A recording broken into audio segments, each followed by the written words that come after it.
Olá, sejam bem-vindos a mais um episódio do nosso podcast Pode Pensar Diferente. E o assunto de hoje é muito importante, nós vamos conversar sobre a reforma tributária. E para conversar conosco, eu trouxe uma convidada super especial, extremamente competente, que vai falar sobre esse assunto. Quem é ela? É a doutora Raquel Elita Alves Preto, que é doutora em Direito Tributário pela Faculdade de Direito da Universidade de São Paulo, a USP. Também é sócia fundadora do escritório Preto Advogados, tem uma larga experiência na militância do direito tributário, na área tributária, e também foi diretora tesoureira da OAB São Paulo de 2019 a 2021. Querida Raquel, seja bem-vinda. Obrigada, Rutinaldo. Alegria muito grande ver você. Alegria é minha. Estou muito feliz de te reencontrar, né? Depois de um tempo de afastamento, mas estou muito feliz e muito obrigada pelo convite. É um prazer e um privilégio estar aqui com você. Imagina, eu que agradeço, viu? Porque eu sei que a sua agenda é uma agenda bastante concorrida em função da sua competência, mas assim, o fato de você ter vindo aqui me deixou muito feliz porque a sua presença aqui também qualifica o debate sobre esse tema tão importante que é a reforma tributária. Mas, querida Raquel, vamos entrar direto aqui porque o assunto é um assunto bastante interessante, né? É um assunto do momento e eu gostaria, antes da gente entrar propriamente no que é a proposta, no que vai mudar, que você fizesse, na verdade, uma avaliação de qual o contexto, na verdade, dessa reforma tributária que está sendo proposta. Por que isso?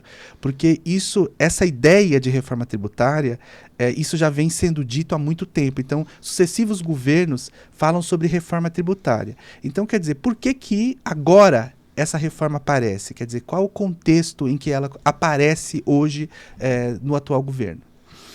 Bom, Rutinaldo, a ânsia pela reforma tributária realmente é bem antiga. Eu diria que pelo menos há uns 30 anos, 25 anos, ou seja, depois que a Constituição de 88 entrou em vigor, talvez uns 10 anos depois, quando o ICMS passou a ficar muito complicado, né, não se imaginava, o legislador constituinte em 88 não imaginava e não queria, não era esse o objetivo, que o CONFAS, que é o Conselho dos Secretários de Fazenda Estadual, fosse na direção que foi e acabasse tornando o ICMS algo tão complicado e que acabou, inclusive, descaracterizando o ICMS. O ICMS acabou virando vilão.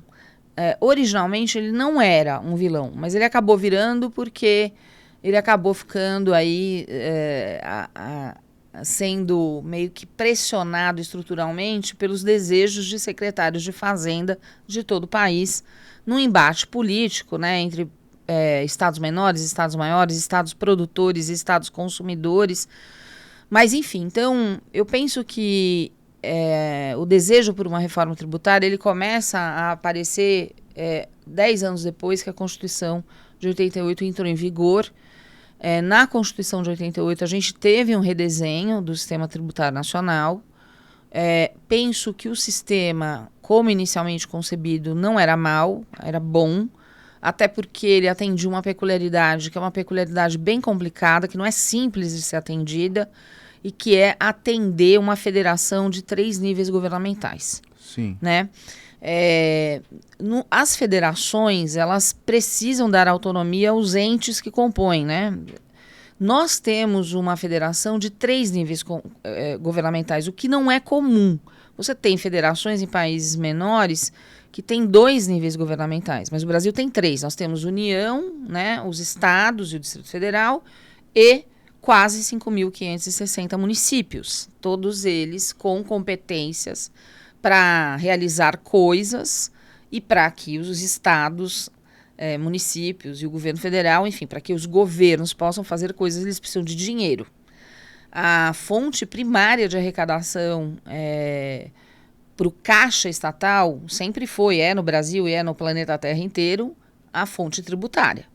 Mesmo quando os governos têm geração de fontes próprias, né, não dependentes da sociedade que entrega parte dos seus ganhos para os governos, estas fontes nunca são suficientes para fazer frente aos custos correntes e permanentes de uma estrutura estatal funcionando em benefício da cidadania. O fato é que, então, com a complexização dessas operações, notadamente na tributação de consumo, começa a surgir movimentos que falavam em uma reforma tributária. Claro que eu penso que na década de 90, no final dos 90, né, quando surge aí essa primeira movimentação grande para fazer uma reforma tributária, os motivos que levavam a se querer uma reforma tributária são bem diferentes dos motivos que vêm impulsionando esse desejo de alguns setores da economia em fazer a reforma tributária. A reforma tributária que está posta hoje, ela decorre da emenda da PEC, né, da Proposta de Emenda Constitucional 45, que tinha começado a tramitar pela Câmara dos Deputados, lembrando que isso foi a coisa de 3 anos aproximadamente. Nesse momento também tinha sido dada entrada uma PEC pelo Senado, a 110. Olha que interessante, né? Então, o nosso processo legislativo decorre do nosso sistema legislativo federal bicameral, então ele tem que começar numa casa, avançar para outra e, eventualmente, se mudanças estruturais forem feitas, retorna para a casa originária para ratificação, né? Enfim, eventualmente até pode voltar de novo para o Senado, se começou na Câmara, até que se forme, digamos, um consenso.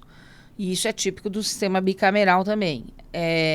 Mas olha que interessante, quer dizer, havia há 3 anos, né, uma certa pressão de muitos segmentos econômicos para que se fizesse uma reforma tributária cujo maior objetivo para esses segmentos econômicos era a simplificação da tributação de consumo. Uhum. E eu acho importante a gente reforçar isso, porque, na verdade, o termo reforma tributária, como está sendo utilizado assim, genericamente atualmente, não é o mais adequado, porque nós não estamos fazendo a reforma do sistema tributário inteiro. Não. Nós estamos... É mais uma questão fiscal. É uma reforma direcionada à tributação de consumo. Especificamente. Tá. Né? Então, eu tenho, inclusive, chamado isso, e mesmo quando me dirigi à Câmara dos Deputados, a coisa de 2 meses, quando fui convidada nas audiências públicas a dar a minha opinião aos deputados sobre aquilo que ali tramitava, eu fiz questão de reforçar que não temos uma reforma tributária, não é o sistema que está sendo modificado. Aquela PEC 45, que acabou sendo aprovada, ela é uma proposta de reforma da tributação sobre o consumo, porque ela basicamente só atinge ICMS, IPI, ISS, PIS e COFINS, né, que são os tributos que basicamente incidem sobre compra e venda de mercadorias e serviços. Então, mas ainda nesse aspecto, sobre essa digressão que nós estamos fazendo com relação a essa notícia ou esse movimento pela chamada reforma tributária, é alguma coisa que também vem num contexto das pessoas imaginarem, porque é uma coisa que a gente ouve muito e os jornais sempre colocaram isso, que há uma dificuldade muito grande de conhecer a legislação tributária, porque isso envolve uma série de custos, então tem uma ideia de simplificação. A propósito disso até que você está falando, eu me lembro que uma entrevista que eu assisti do professor Paulo de Barros Carvalho, Sim. Então ele fazia uma análise com relação a isso. Ele dizia aquela oportunidade que o grande problema que a gente tem aqui dessa dificultação que as pessoas dizem é o fato que na verdade, a distribuição daquilo que se arrecada. Porque, quer dizer, qual que é o nosso modelo de federação? Porque ele dizia até, você falou desses níveis que a gente tem, tanto na esfera municipal, estadual e federal, ele dizia que o Brasil tinha 5 níveis, porque ele dizia que ainda tinha essa questão da compreensão dos códigos que eram estruturais do ponto de vista nacional e a conversa entre todas essas leis, enfim, que constituem esse, por assim chamado, arcabouço tributário, era uma coisa extremamente complexa e que envolve realmente muitos custos, né? Então, por que eu estou chamando a atenção para esse aspecto? Porque essa conversa da reforma tributária, entra governo, sai governo, é a mesma coisa, né?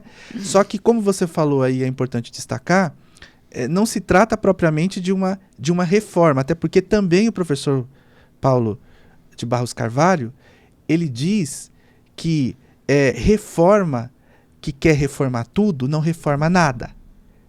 E ele diz mais, que considerando que nós temos, de alguma forma, a criatividade, né, que informou a nossa estrutura tributária, ela também devia ser festejada pela engenhosidade jurídica que se emprestou, mas, ao mesmo tempo, também ele diz que, se a gente quer de fato mudar e melhorar, aperfeiçoar esse sistema, deveríamos fazer por etapas e não pretender fazer tudo de uma vez. Então, por isso que eu achei interessante a gente poder, de repente, analisar essa perspectiva, porque as pessoas acham que, de repente, isso que se propôs agora é para mudar tudo e vai melhorar tudo. E você destaca justamente isso, que eu acho que é importante que as pessoas compreendam, né? Que, na verdade, pelo que você diz, a questão seria, basicamente, uma modificação no que se refere à tributação quanto ao consumo. É isso. Quanto à opinião do professor Paulo de Barros Carvalho, eu vou comentar sobre ela mais para o final, porque eu vou aproveitar a tua provocação para tratar dessa questão da simplificação, porque isso tem muito a ver com o que tem movimentado a mídia, né? O que tem alimentado uma série de manifestações de alguns partícipes dessa história toda, e que tem batido muito nessa questão de simplificação, e que tem a ver com o compliance tributário, né? Que o compliance é uma expressão que a gente importou aí do direito estrangeiro, né? Normalmente utilizado nos Estados Unidos e na Inglaterra, acabou ficando meio consolidada para todos os países, que é o cumprimento de obrigações tributárias, né? Compliance tem a ver com cumprimento de obrigações legais, estar em conformidade com as obrigações legais. E, de fato, o Brasil, num levantamento que uma das das grandes empresas de auditoria fez há alguns anos, o Brasil é o país em que se gasta mais energia, mais tempo e mais recursos financeiros para fazer o cumprimento de obrigações tributárias. Ou seja, além de você pagar o tributo, que é a obrigação tributária principal, você gasta muito tempo, muito dinheiro para você cumprir todas as obrigações acessórias, que a gente chama, que são as obrigações de informar, preencher documentos, entregar determinadas informações escalonadas, seccionadas, enfim, de todos os tipos possíveis e imagináveis, em todos os formatos possíveis e imagináveis para o fisco. Porém, as obrigações acessórias são justamente criações burocráticas dos secretários de Fazenda, municipal, estadual, né, e da própria Receita Federal. Elas não são, na verdade, e nem deveriam ser, o vetor para se decidir fazer uma reforma tributária. Porque as obrigações acessórias você resolve com boa gestão.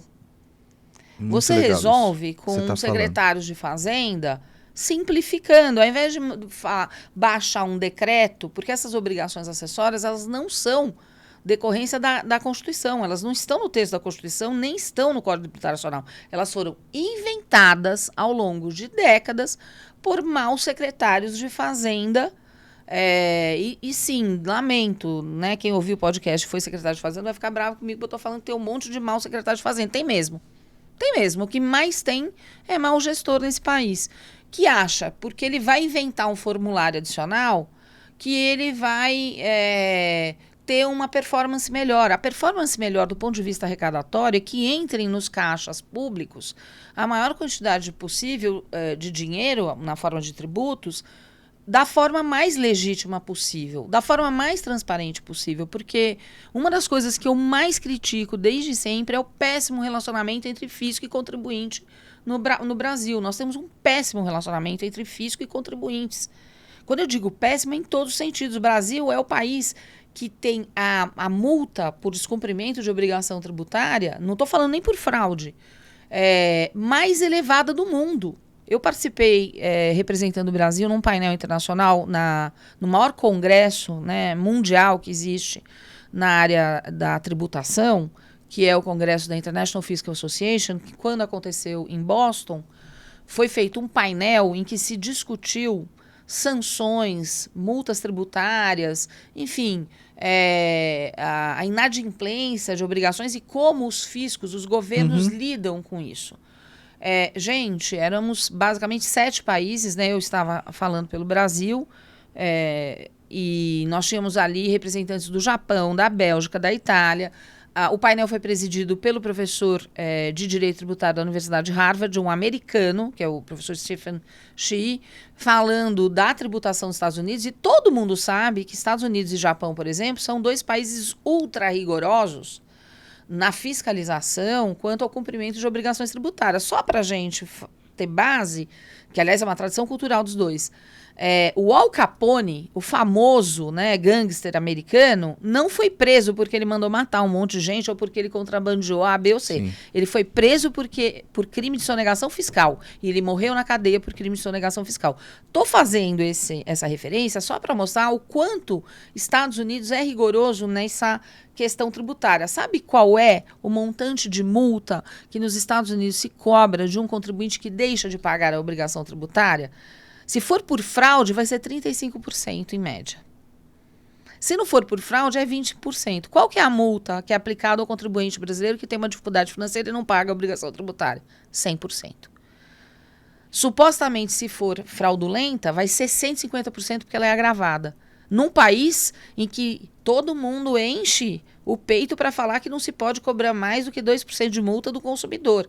Então, nós lutamos por uma legislação consumerista que cobra 2% de multa do consumidor, mas deixamos que contribuintes que, infelizmente, deixam de pagar sua obrigação tributária, e desculpa, não vamos cair nesse marketing brasilianista negativo que existe, de falar que aqui é o país da sonegação, que todo contribuinte brasileiro é sonegador, porque isso daí primeiro que é um absurdo e é um atentado aos direitos humanos da cidadania em geral, porque toda cidadã e cidadão é contribuinte potencial, nem que seja uma senhora, né, que vá comprar ali uma comida no mercado do lado, a hora que ela compra esses alimentos, ela está pagando ICMS para começo de conversa. Sim, sem dúvida. Então, ela é contribuinte. Então, todas e todos nós somos contribuintes.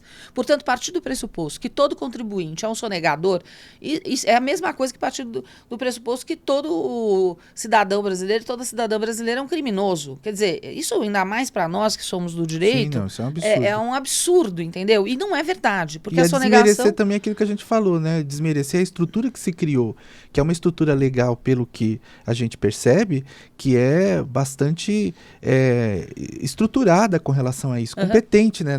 O Brasil foi competente nesse processo de elaboração, você não acha? Sim, aliás, só para você ter ideia, Rudinaldo, o nosso sistema, por exemplo, de apuração e arrecadação no modelo simples, o Simples Nacional, ele tem sido usado de exemplo, de experiência, inclusive, e compartilhamento de tecnologia com outros países do mundo inteiro. Outra, a nossa nota fiscal eletrônica, ela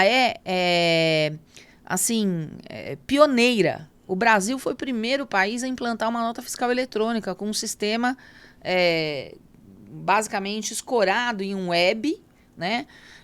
E países europeus, missões diplomáticas, eu mesma recebi algumas, né, em alguns grupos que foram constituídos, ora na Universidade de São Paulo, ora em algumas outras entidades da área, para receber essas pessoas que vinham trocar informações, né, como a urna eletrônica tem sido exportada, né, a heróica urna eletrônica do nosso país. É verdade. Que é inquestionavelmente muito boa, simples e boa, né? Parece que tudo que é mais simples é melhor.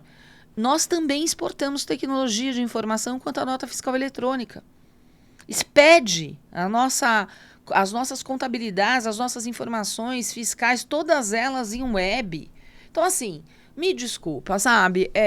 Eu ando um pouco cansada de pessoas falando sobre coisas que não se preocupam realmente de compreender ou nem viveram, né? Então, voltando àquela questão das obrigações acessórias, olha que coisa irônica, e eu não vejo ninguém falando nisso. Quem complicou o sistema, pragmaticamente, em termos de puxa, tanta obrigação acessória para cumprir, tanto formulário para preencher, não foi o legislador constituinte, não foi o legislador complementar, foram os secretários, os gestores do cotidiano dos contribuintes que saíram inventando coisas. Imagina eu, quando fui diretora tesoureira da OAB São Paulo, ao invés de descomplicar a vida da advocacia, se eu tivesse optado por fazer coisas que complicassem. Percebe? É uma escolha de governo. E eles fazem isso, Rutinaldo, e pedem mais informações, mais declarações, porque é uma vã ilusão de tentar deslocar para o contribuinte obrigações de fiscalização, de averiguação ou de mensuração de desempenho para o contribuinte, ao invés deles fazerem isso propriamente. Né? Enfim, então assim, mas agora vamos linkar isso com a reforma tributária, né? Senão a gente vai perder um pouco o foco. De fato, o argumento da simplificação tem sido muito usado para justificar, e isso acabou gerando até um furor da sociedade. Não, precisa simplificar, não. Gente, uma reforma, ela tem que servir para melhorar, né? Globalmente, não só uma coisa. Penso que simplificará, não tanto por causa das obrigações tributárias, mas porque, de fato, ao invés de ter vários tributos incidindo sobre sobre bases de cálculo semelhante, né, que tem a ver com o resultado das vendas de serviços, de prestação de serviço, ou de vendas de bens, mercadorias em geral, se você tem um só, e no nosso caso nem será um, porque ele está previsto para ser um IVA dual, né? É o IBS e a CBS. A CBS, que é o que saiu, né, da tramitação da Câmara, seriam, então... mas vamos entrar nisso daqui a pouco, a gente vai explicar essas questões. Não, mas eu digo, só para referir, eu nem vou explicar essas questões, só vou mencionar que já teremos que lidar com dois impostos de valor agregado, Entendi. O CBS e a IBS. Que é o IVA, né? Né? Então não é só um, já temos dois. E depois a gente vai mergulhar nisso com N problemas do que saiu da Câmara. Agora, então... tendemos a ter uma simplificação, aparentemente sairemos de 5 tributos sobre o consumo para 2, um de competência federal e um de competência estadual. Agora, se os senhores secretários de Fazenda não pensarem racionalmente na hora de implementação, eu lamento dizer, lamento o primeiro balde de água gelada que eu vou jogar agora aqui no podcast, né? Que se eles ficarem inventando muitas obrigações acessórias, se eles ficarem complexizando, em coisa de 3 a 5 anos, perderemos o efeito da reforma tributária escorada apenas nisso. O que me agrada mais, e eu tenho vários incômodos com esta reforma de tributação, que é vulgarmente chamada de reforma tributária, mas eu acho que talvez o melhor aspecto que daí adviria seria corrigir algo que foi muito nocauteado pelos secretários de Fazenda via CONFAS, que a perda da não cumulatividade do ICMS e do IPI, enfim, ISS, PIS e COFINS nas modalidades não cumulativas também, porque o PIS e COFINS ele tem 2 sistemas de apuração, um não cumulativo e o outro que é o sistema chapado em cima de faturamento e receita operacional bruta. O fato é que o que prejudicou enormemente o ICMS, principalmente ele, foi que foi se perdendo o respeito fundamental que deveria ter sido guardado com relação à chamada não cumulatividade. Entendi. Porque é isso que torna o imposto neutro, né? Então, a vinda de um IVA, um imposto de valor agregado, é um tipo de imposto que ele precisa ser neutro. Mas ele tem ali basicamente 3 pilares de sustentação, né? A neutralidade, a não cumulatividade, né? E assim, essa não cumulatividade, ela não pode ser perdida. Só que se forem sendo criadas exceções e forem sendo feitos N regimes especiais, nós vamos cair exatamente na mesma napuca que a gente caiu no ICMS. Porque foi isso que desfigurou o ICMS. Entendi. Entendeu? Então, assim... Agora ficou claro para mim. Tem que acompanhar... E o que é a essência da não cumulatividade, Ginaldo? A essência da não cumulatividade é que você garanta, para quem está fazendo alguma coisa aqui, eu estou prestando um serviço, ou eu estou industrializando um produto que eu vou vender e vou colocar em circulação. Eu preciso ter o direito de aproveitar todos os créditos de coisas que eu tenho adquirido, que eu tenho usado para fazer esse produto, para prestar esse serviço sem nenhum tipo de limitação. Né? Então, se eu tô lá industrializando uma batatinha frita e eu comprei batata de não sei quem, óleo de não sei que outro,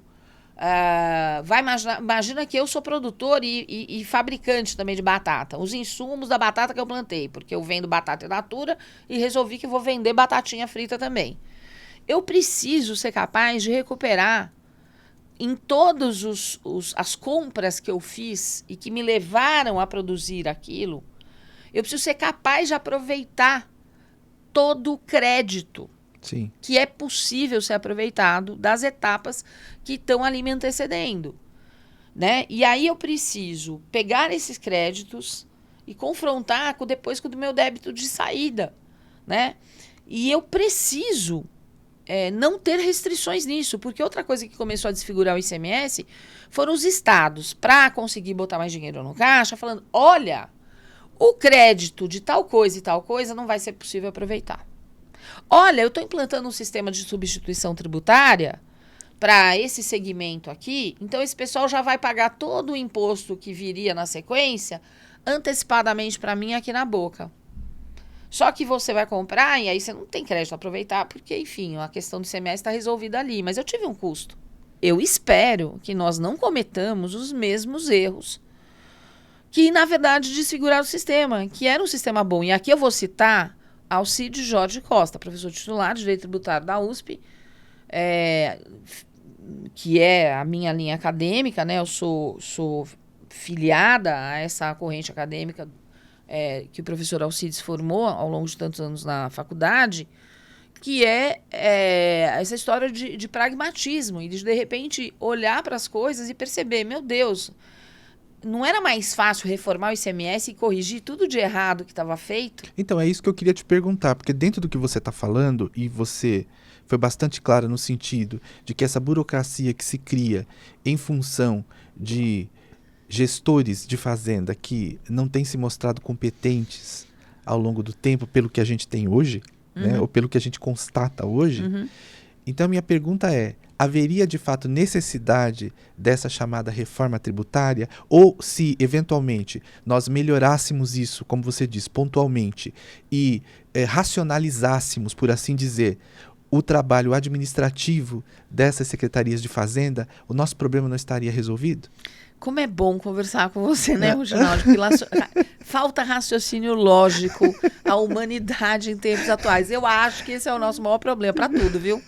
Então, eu tô dentro de um grupo de professores, né, especialistas, humildemente, né, tô aí aprendiz de todos eles, que eu vou citar aqui alguns: professor Roque Carrasa, professor Heleno Tois, professor Fernando Facuri Scaff, professora Isabel Derzi, da Federal de Minas, eu, Tatiane Piscitelli, professora Betina, que entendíamos e continuamos entendendo que seria muito mais rápido, até porque várias correções não precisavam ser por emenda à Constituição. Sim, é o que eu Bastava penso. por lei complementar e lei ordinária. Seria muito mais rápido. E a gente até poderia reformar o sistema inteiro.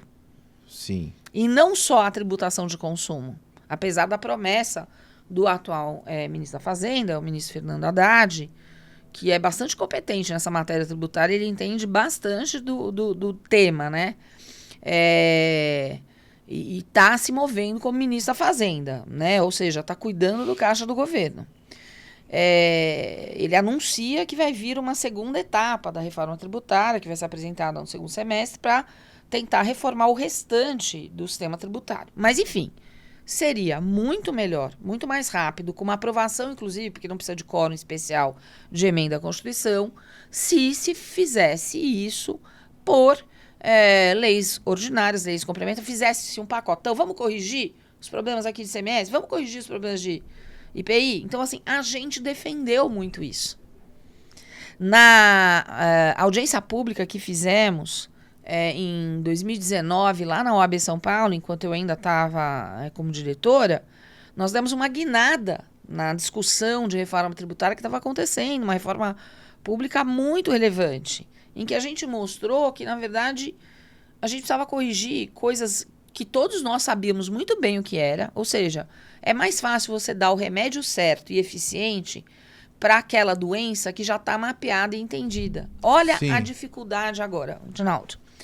E alguns segmentos econômicos começaram a fazer conta nas últimas semanas e começaram a perceber o que a gente já vinha falando antes.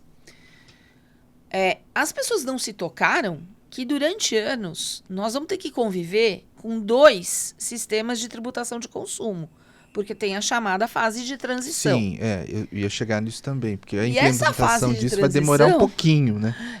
Vai durar anos, né? Inicialmente estava prevista para 10, depois caiu para 8, agora se fala em 4, enfim. Que seja um ano, será um sacrifício para os contribuintes. Já estão falando em 2033. Né? Sim, porque justamente tem um escalonamento, né? Que é o máximo que eles conseguiram conceber para reduzir. Os contribuintes que estão reclamando agora do excesso de burocracia, né, de uma dificuldade enorme de fazer compliance tributária, e é mesmo, vão ter que administrar esse mesmo sistema funcionando, concomitantemente vão ter que administrar o novo sistema. Quer dizer, a dificuldade dobrou. Vai reduzindo a alíquota de um enquanto vai aumentando de outro. Ok, sim, porque nós estamos, na verdade, lidando com uma chutação. Né? Nós estamos chutando, por exemplo, a alíquota que estava inicialmente prevista, que o pessoal do CECIF, que é um grupo aí que vem... porque esse texto de reforma tributária não foi apresentado agora. Outra coisa importante de ser notada. Esse texto de reforma tributária é justamente o texto lá de 3 anos e meio, a emenda à PEC 45 que deu entrada pela Câmara e também tinha, de novo, a 110 que tinha dado entrada pelo Senado. Elas eram parecidas, ambas atacavam a tributação de consumo. A diferença é que uma delas alcançava algumas outras contribuições sociais. Mas, enfim, acabou vingando o texto da 45. Justamente o que a gente defendia, continua defendendo, né, é que não se fizesse nessa linha do que acabou agora vingando. Essa linha é a linha proposta aí pelo CECIF, Centro de Cidadania, enfim, que é um grupo de pessoas que está focado nessa história de reforma, mas que está muito focado nessa coisa da tributação sobre consumo. Enquanto que a arrecadação tributária não se faz só pelo consumo, ainda que ela seja importantíssima. Eu não sei, não querendo cansar, mas acho que eu posso citar alguns números, né? Sim, claro. Gente, a tributação sobre o consumo no Brasil, ela joga dentro dos caixas públicos aproximadamente 43% do total de receitas arrecadadas por tributos. Ok? A tributação sobre propriedade no Brasil não sai mais do que 5% do total de arrecadação. Ou seja, a arrecadação sobre propriedade acumulada no país, ela é baixíssima. Pergunta se nos países desenvolvidos é assim desse jeito. Não. Nos países desenvolvidos, tributa-se mais acúmulo de propriedade, ganho de renda, especialmente rendas muito elevadas, e tributa-se o consumo de uma forma um pouco mais comedida. Em média, nos países desenvolvidos, Ronaldo, não se arrecada via tributação de consumo mais do que 1/3 do total de receitas tributárias arrecadadas. Né? Ou seja, é coisa de 12, 15 pontos percentuais a menos, né, de impacto com relação à PIB, a Produto Interno Bruto, nesses países com modelos tributários bastante eficientes e com mais distribuição de renda.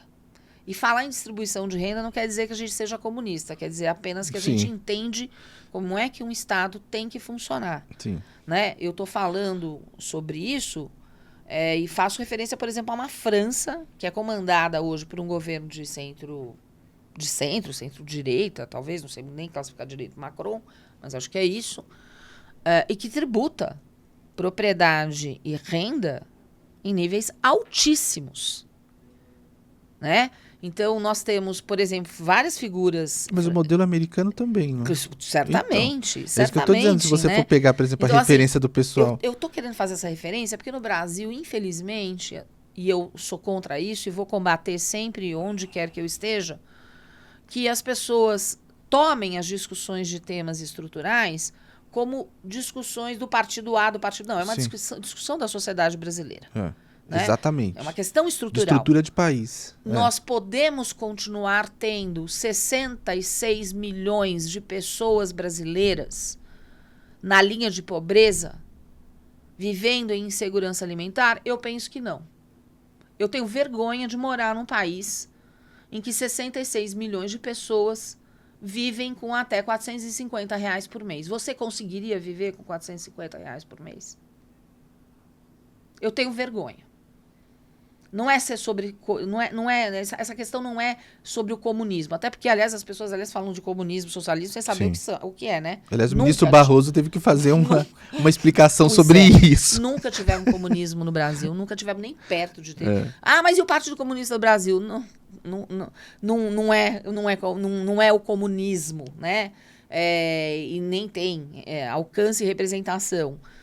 Nunca tivemos nem socialismo no Brasil. Né? E as pessoas...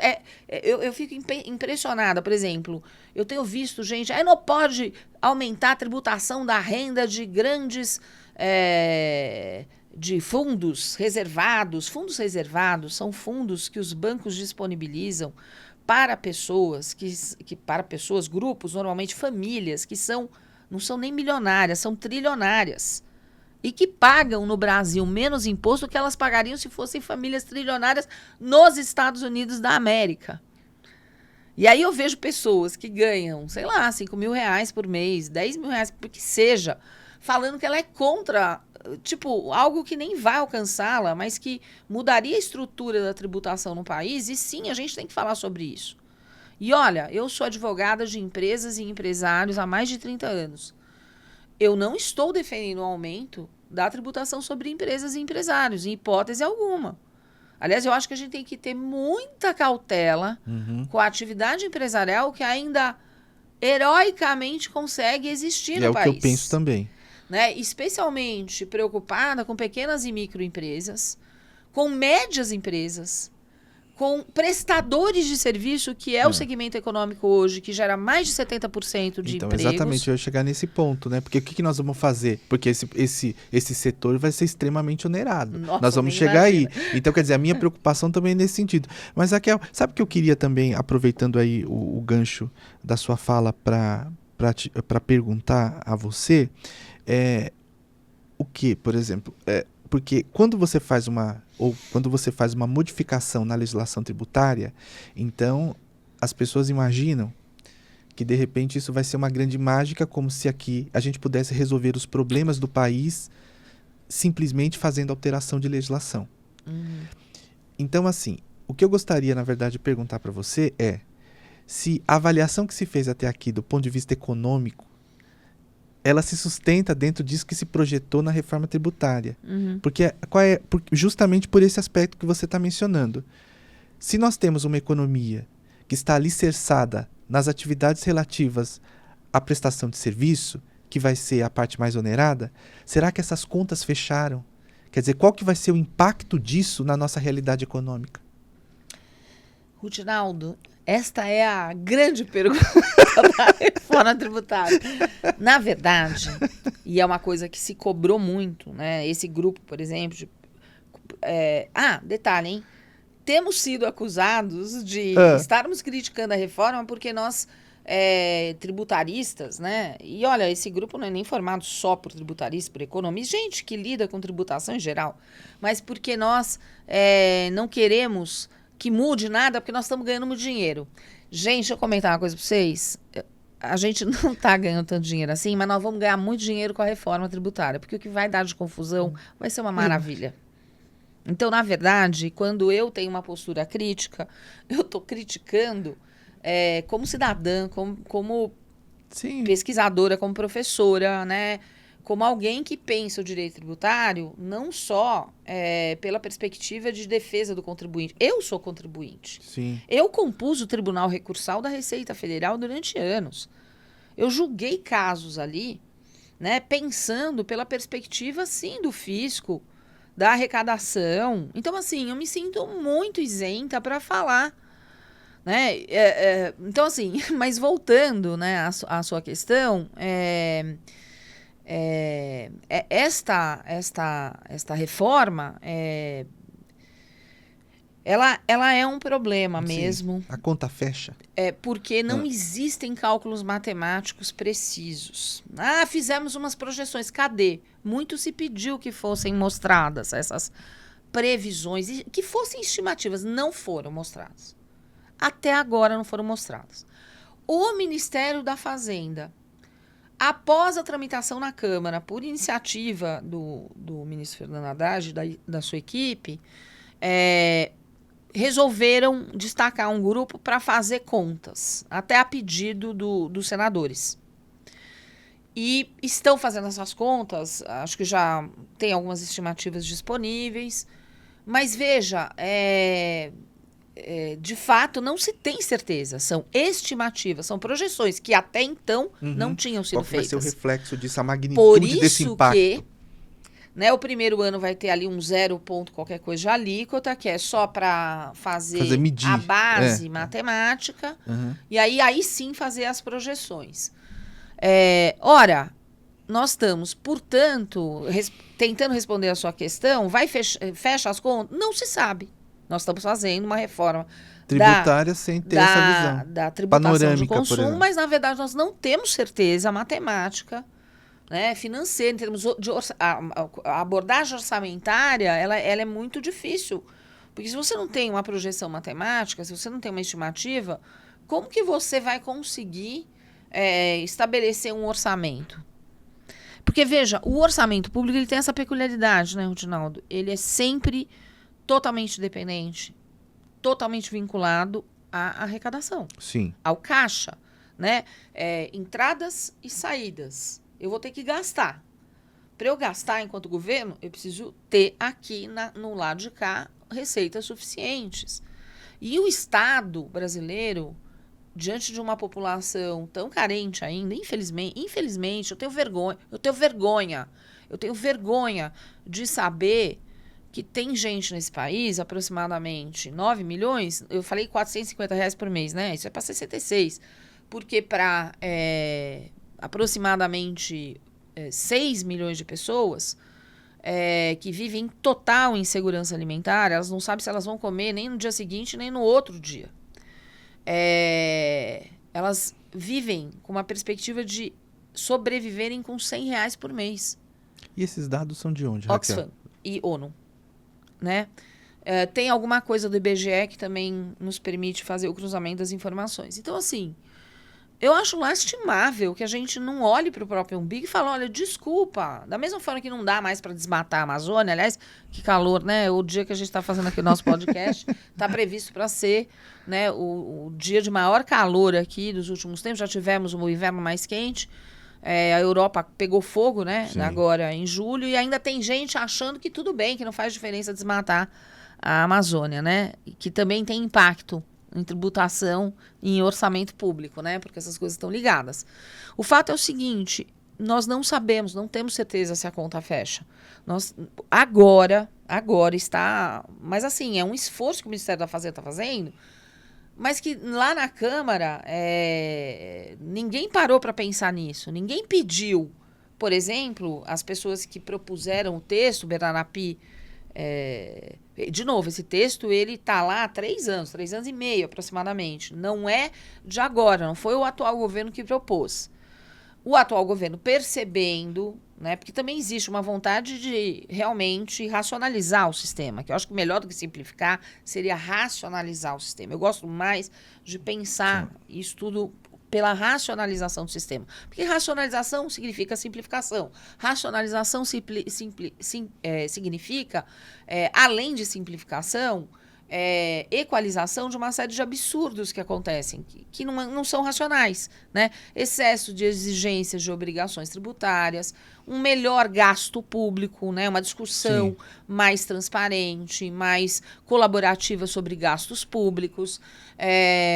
Me custa enormemente ver um Congresso liberando emendas para uma aplicação tópica de determinados valores, sem que a gente perceba se aquela região daquele estado, data máxima vem nos deputados federais de plantão, se é realmente a região que mais precisaria e do que precisaria. A gente viu, por exemplo, quando o orçamento secreto estava correndo loucamente, coisas incríveis acontecendo, como você colocar um hospital ou clínicas para uma micropopulação, deixando desatendido o resto do estado que tinha uma população ainda maior.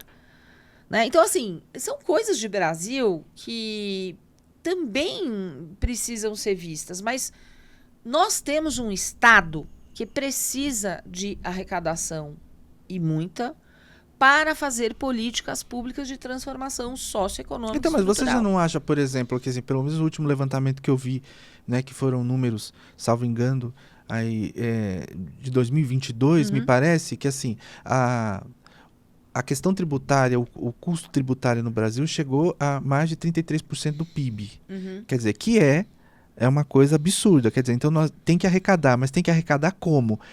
Criando mais tributo, aumentando o tributo. Quer dizer, como é que vai ficar essa situação? Porque aqui também se paga demais. Então eu concordo quando você diz que o Brasil... É que se paga demais no local errado. Exato. Então, tudo bem. Não, eu concordo com você também, porque essa questão de você tributar o consumo é algo também que eu tenho, sinceramente, assim, muitas reservas, para dizer o menos. Mas o que eu acho é o seguinte, nós pagamos e não temos o retorno disso porque o dinheiro é mal gerido. Então, esse é o nosso ponto, né, que é o que você fala. Então, não existe, para ser elegante, racionalização na utilização desses recursos públicos. É o que eu penso. E nessa medida, era também o que eu gostaria de lhe perguntar. Você pensa que essa reforma tributária, ela atende a modificação do sistema a viabilizar a cobrança de quem poderia pagar mais? Por que eu digo isso? Porque, por exemplo, a questão dos dividendos, né, nós sabemos que não está contemplada nessa reforma. Como é que ficam as grandes fortunas, enfim, as pessoas, na verdade, que de fato têm um patrimônio extraordinário e que, como você disse há pouco, pagam menos tributos aqui do que, por exemplo, pagariam em países como os Estados Unidos. Quer dizer, então, como é que fica? Em que medida essa reforma vem, de fato, para contribuir com a melhora nessa arrecadação tributária, tributando direito? Nesse sentido. Vamos lá. Mundo ideal é que o IVA, né, esses impostos de valor agregado que estão sendo criados, leia-se CBS, né, contribuição sobre bens e serviços, que vai ficar sob auspícios aí da competência do governo federal, e IBS, imposto sobre bens e serviços, que vai ficar sob competência de estados e municípios. Então, o IBS basicamente foi a aglutinação de ICMS e ISS. E a CBS é a aglutinação de PIS, COFINS e IPI, né, de competência do governo federal. Torcendo para que tudo desse certo, não sendo cínica, nem nada disso, otimista, haveria uma simplificação. Né? De novo, se também não ficarem inventando muitas obrigações acessórias, tal, então claro. Vamos acreditar que realmente não vão inventar. Ao invés de lidar com 5 a coisa vai funcionar aí nesse aspecto. Lidar só com 2. E o grupo crítico do qual faço parte, nesse momento, parou e está tentando colaborar para, já que passou isso daí, vamos melhorar isso daqui, porque isso daqui que passou também não está bom, mesmo pensando sob perspectiva de IVA. Agora é muito importante isso para responder a pergunta que você me fez. Se nós não tivermos uma horizontalidade calma nas alíquotas, com poucas alíquotas, nessa tributação, não se vai conseguir melhorar o desempenho de arrecadação. O desempenho do gasto é outro departamento que eu falo daqui a pouco, mas vamos ter subida de alíquota. Veja, quando começou a se falar nesse IVA, na tributação aí de consumo, falava-se que viria numa alíquota de 22%. Vários setores têm pedido tratamento diferenciado. Tá, Exemplo, entendi. agronegócio, que não É. quer pagar o IVA nas mesmas bases que o resto da sociedade. Ok, vão topar, porque se topar e desonerarem, deixarem de cobrar desse segmento linearmente o que vai ser pago por outros, vai ter que subir a dos outros. Para compensar, Exato. porque não tem milagre. Então, assim, outra coisa que é muito preocupante nessa reforma que está aí é que já chegaram várias isenções, nem todas elas estruturais, nem todas elas relacionadas com população carente, né? E cada vez que você, ok, vai, setor de escola, vamos cobrar menos, tem uma justificativa? Tem, mas assim, precisava ser pensada, né, de uma forma um pouco mais crítica, talvez não para todo o segmento. Hospital, tem, mas que tipo de hospital? Né? Isso não está sendo falado. O problema é o seguinte, toda vez que você tira alguém do bloco que paga junto, quem sobrou no bloco vai pagar a conta maior. Mesma coisa que no restaurante, você vai lá com o grupão, chegou em 12 Tá parecendo a reforma da Previdência, isso que né? você tá... Mais ou menos. 12 estão bebendo e comendo. Aí 2 falam, olha, Pegar desculpa, todo mundo, eu tenho vamos reformar horário, a vou ter que sair Previdência. mais cedo. Que, aliás, essa questão Sobra do, na mesa do 10 pra COFINS, pagar, a questão né? do PIS e do COFINS, no final das contas, também tem a ver com a Tem questão tudo a ver. previdenciária. Tem né? tudo a Que ver. depois, eu falei aqui, mas tem a ver. Mas então, só pra gente finalizar a tua pergunta, deixar em aberto, assim, será que se vai conseguir, com esta tributação de consumo, fazer um aumento de tributação, mas com uma eficiência para poder corrigir essa defasagem tão grande que a gente tem entre 5% da população, 10%, não passa disso, que ganha muito contra uma grande parte da população que ganha muito pouco? Não se a gente tiver esse mar de pedidos aí de regimes especiais, de alíquotas menores, etc, etc. Foi criado um mecanismo lá na PEC, que é o chamado cashback, Ah, sim, nós vamos né? ver aqui para as pessoas que é para devolver para a população hipossuficiente aquilo de tributação sobre o consumo que ela eventualmente está pagando. Eu tenho uma certa preocupação com o cashback, porque se ele for complicado, a população que não vai ter mais acesso. carente, às vezes não tem acesso nem à internet, né? Então, como é que essa pessoa vai conseguir receber de volta? Né? Talvez fosse melhor implementar um programa complementar de renda mínima para determinadas faixas de Eu recebimento. acho também, seria muito mais eficiente no E meu você entendimento. complementa e paga para evitar justamente que comece a haver uma distinção. Por exemplo, os alimentos da cesta básica não serão tributados, mas até poderiam. Se você fizer uma renda mínima complementar, né, você dá de volta para a população carente aquilo que ela... Desculpa, acho que é importante falar um número.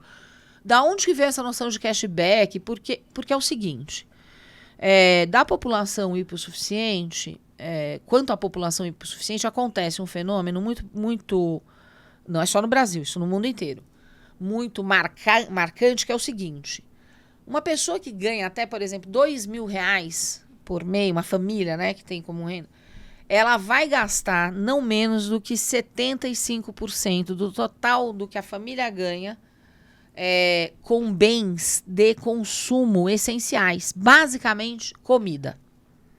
Essa comida paga ICMS, paga PIS, paga, né, e vai ser substituída pelo IVA. Então, essa população vai pagar, proporcionalmente com o que ganha, um valor absurdo, 22 ou 25, seja lá que a alíquota seja, de basicamente 80%, 85% do total que ela consegue ganhar. Agora, põe isso diante de uma pessoa que ganha R$50.000 por mês. Quanto é que ela gasta com comida, que são bens essenciais? Ela gasta 80% com comida? Não, ela não gasta 80% de comida, quando muito 30%.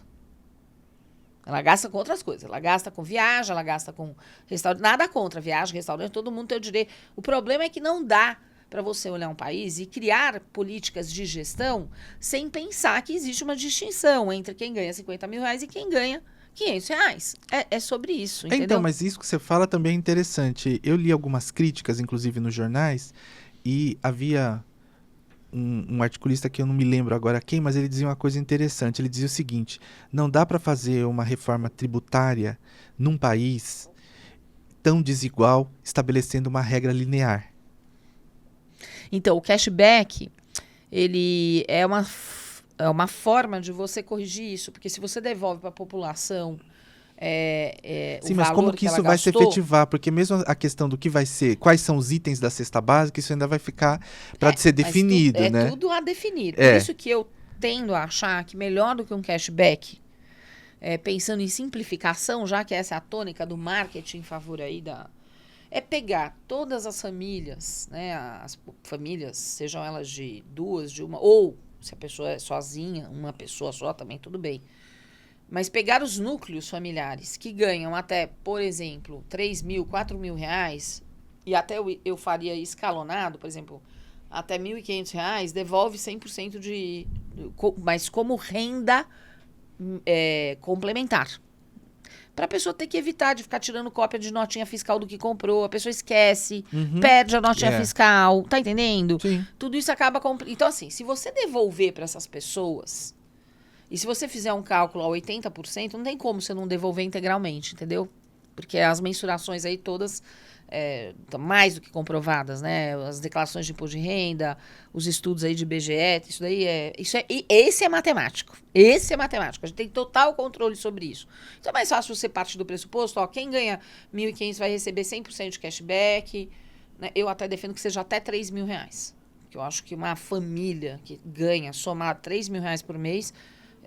ela tem que receber essa renda complementar e ponto. E neutralizar aí o impacto dessa tributação sobre ela.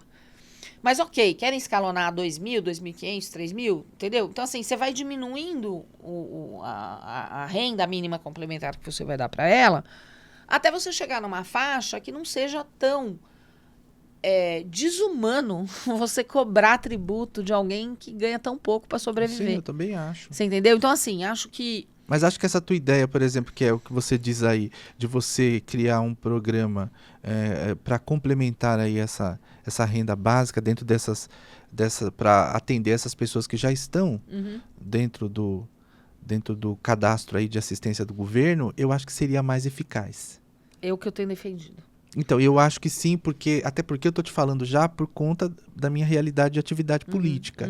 Então, assim, sem nenhuma dúvida, isso de fato chegaria a essas pessoas com mais facilidade e aí a política pública atenderia, no meu entendimento, a sua finalidade.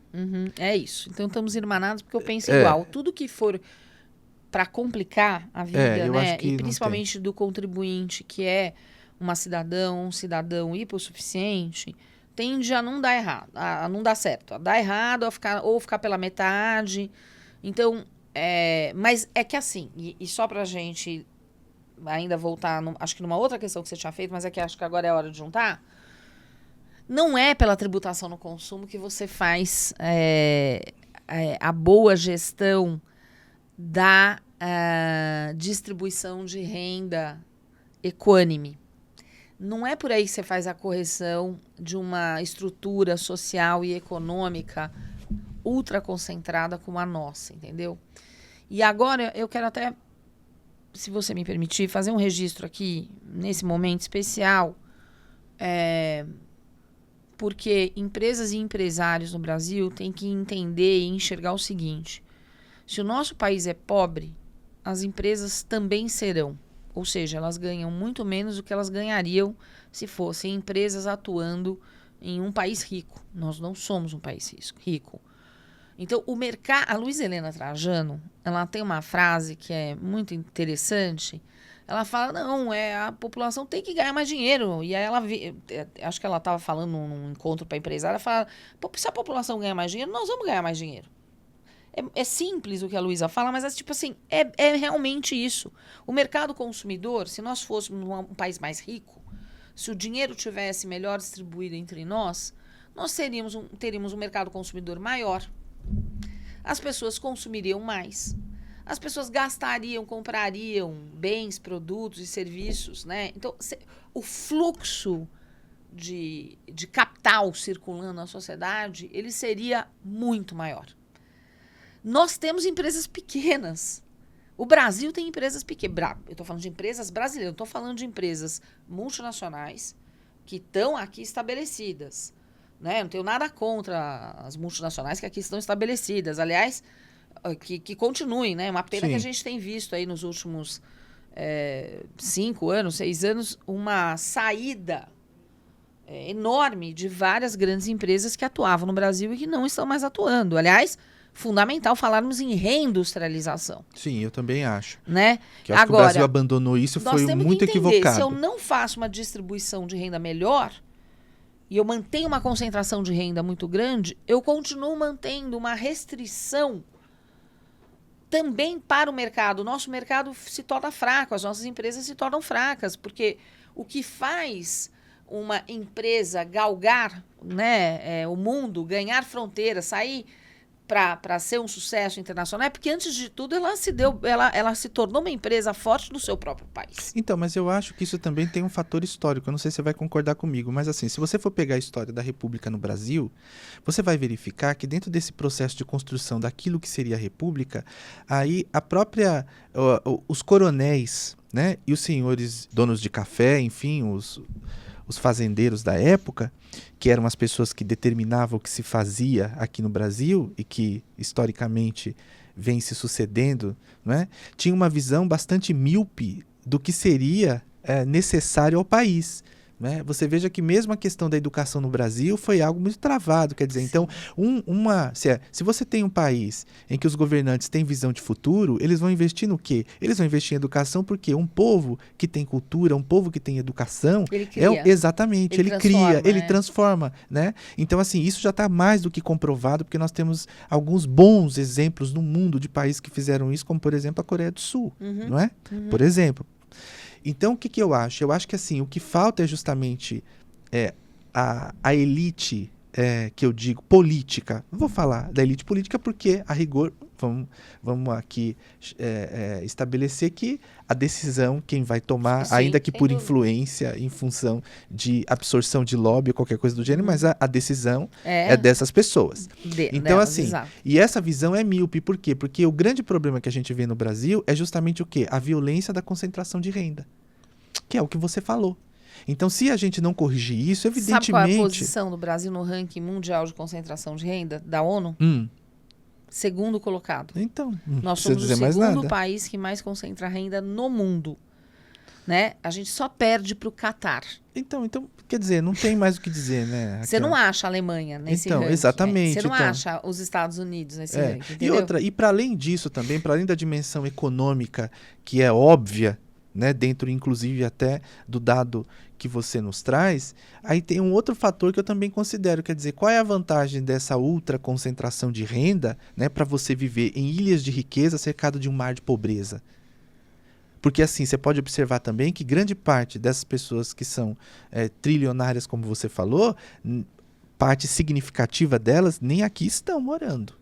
Ou no máximo 6 meses aqui, 6 meses lá, né? Em algum lugar. Exatamente. Então, eu acho que a gente precisa pensar estruturalmente o país, como você falou, que para além de um interesse individual ou setorial ou de determinados grupos econômicos, nós temos que pensar estruturalmente no Brasil, porque se nós não tivermos esse olhar, a gente não avança como país. E, afinal de contas, qual é o país que nós queremos? O Brasil vai ser o país do futuro até quando? Então, eu acho que realmente precisa se discutir com a profundidade necessária. E também vi uma crítica, que aqui eu chamo a atenção para esse aspecto, que é o que eu tenho dito, inclusive falei isso lá na Câmara. Eu acho que é importante, e eu não vi isso, né, na discussão da reforma tributária, a participação efetiva dos deputados. Eu não vi um debate qualificado de ideias. Eu posso estar equivocado, né? Mas esse é pelo menos a impressão que me passou, foi que não houve a discussão necessária com a sociedade para que a gente tivesse um projeto de reforma tributária que efetivamente atendesse aquilo que são os interesses do país. Não vi esse debate. E fiquei muito decepcionado nesse aspecto, porque acho que o Congresso Nacional deveria ter sido muito mais ativo nesse processo. Afinal de contas, a quem cabe, né, a decisão quanto a essa modificação estrutural do ponto de vista da nossa legislação tributária. Então, eu acho que são vários fatores. Então, eu concordo integralmente com o que você pensa. E se realmente a gente não mudar essa mentalidade, né, das pessoas compreenderem isso, que a gente precisa investir na modificação dessa realidade social que nós temos no Brasil, a gente não vai avançar. E não tem milagre para fazer de reforma tributária ou mesmo de emenda constitucional que vai dar conta dessa alteração que é fundamentalmente de mentalidade e visão de mundo. É isso. Porque o que nós vamos fazer? E não houve mesmo discussão com a sociedade. Você veja que, basicamente, a PEC 45, que ficou parada lá, né? Um tempão, veja, de novo, ela não entrou esse ano, o texto já estava lá. Mas aí começaram a correr... Porque havia, de fato, houve até ações de marketing mesmo de alguns grupos interessados, que são grupos mais afetados pelos problemas da tributação sobre o consumo. Empresa que tem muita operação interestadual, né? Enfim. A gente sabe bem, né, quem são essas pessoas que, inclusive, gastaram, né, verba para fazer PR e tudo mais, né, public relations, para fazer isso caminhar. O fato é que é o seguinte, tem sim, ecoa na sociedade a coisa de simplificação, que é uma coisa de mais fácil compreensão. Isso tudo que a gente está discutindo aqui, às vezes, é um pouco mais complicado. Sim. Né? Mas não houve essa discussão. E essa tem sido também a nossa crítica. Né? Porque também não adianta você chamar os especialistas para irem lá falar, né, como a gente foi chamado, e você ter a percepção de que não estão prestando tanta atenção, né? O plenário está semi-esvaziado. Então, basicamente, quem trabalhou no ajuste aqui foi o grupo, né? Que foi formado a comissão de reforma tributária e que, por exemplo, no dia que eu fui falar à Câmara dos Deputados, eu pedi especial atenção aos deputados de São Paulo, né? Enfim, então assim, você vê que foi basicamente o trabalho de um pequeno grupo que até tentou aceitar uma ou outra coisa, mas assim, não houve um trabalho mais amplo de compreensão, até porque faltavam cálculos também, entendeu? Mas uma ânsia de vamos aprovar, precisa simplificar, e assim, tá indo, foi. A percepção que a gente tem, de que nós que estamos acompanhando mais de perto, é que chegou no Senado e deu uma parada. Ainda bem. Afinal, a democracia não é estática. Não. E as pessoas também permanente. não conseguem, às vezes, perceber isso. Ela é um ambiente dinâmico. Sim. Né? E ela tem que ser dinâmico. E a sociedade civil precisa se mobilizar. O problema é que, por conta dessa baita concentração de renda, quantas pessoas no Brasil podem parar a sua luta diária por sobrevivência para sentar para conversar sobre os problemas estruturais do país? Sim, é verdade. São Acho que elites, você tem toda a razão. né?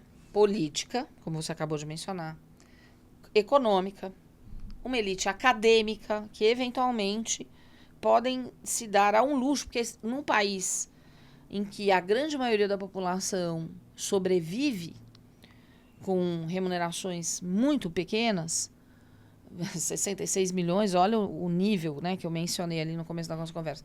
É muito difícil para uma pessoa parar a sua luta pela sobrevivência cotidiana, parar o seu trabalho, deixar de ir trabalhar e tal, para sentar 2, 3, 4 dias e discutir coisas.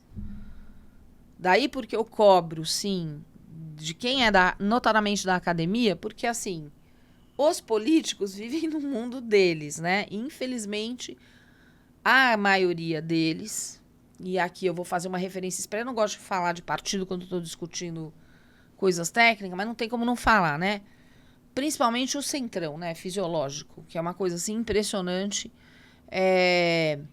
Não há uma profundidade nas coisas, entendeu? É uma percepção de termômetro. A temperatura desse assunto tá boa, então eu vou lá. Então, eu tenho dito, e vou dizer isso de novo, que eu acho que o ambiente da academia e das entidades de pesquisa, de estudo, de alguma maneira, não é entidade representativa de setor, porque isso é outra coisa, e faz parte do jogo democrático, vai lá, pressiona. Entendi. Ok, mas quem está no lado mais técnico da coisa tem a obrigação nesse momento de parar, sim, pensar, tirar alguns dias ou tirar as suas noites e dar colaborações positivas para a gente melhorar o país. Agora, a segunda parte da reforma, ela naquela pergunta que você me fez anterior, do ponto de vista da transformação socioestrutural, ela é muito mais importante do que essa. Não é que essa não tenha uma importância, Sim. ela tem. Mas não é pela tributação do consumo que Sim. você desconcentra a renda. E Então, eu estou mas falando agora- tecnicamente, Sim, entendeu? mas agora aqui, Raquel, para as pessoas poderem entender de uma maneira bastante objetiva, o que muda? Eu penso que melhorará a dinâmica dos negócios, das empresas, na sua vida cotidiana. A estrutura socioeconômica do país não vai ser, num primeiro momento, fortemente transformada. Não é para isso. Claro, se você melhora o ambiente de negócios, se realmente o IVA, né, o IBS, a CBS forem não cumulativos, Então, mas o forem que explica aqui neutros, para as né? pessoas entenderem o que é essa história de imposto sobre valor agregado? O que é esse valor agregado aí? O IVA, que aí depois você disse que ele é dual.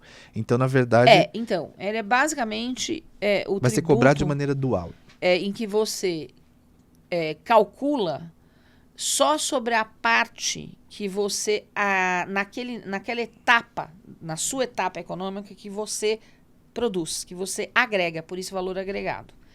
Ele não deve tributar o que você precisou juntar, comprar, organizar para você fazer aquilo. Ele precisa tributar só a diferença entre o teu custo de aquisição de matérias-primas, insumos, produtos, e o valor que realmente é o valor que na tua etapa econômica você transformou, você agregou.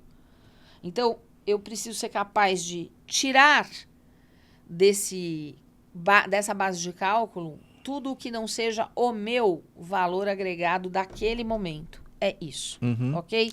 Como E é aí- que você faz isso? Usando crédito. Só que Certo. aí você cai em situações complexas, que é o fato do setor de serviços no Brasil não ter matérias-primas e insumos, porque isso é muito mais típico da indústria.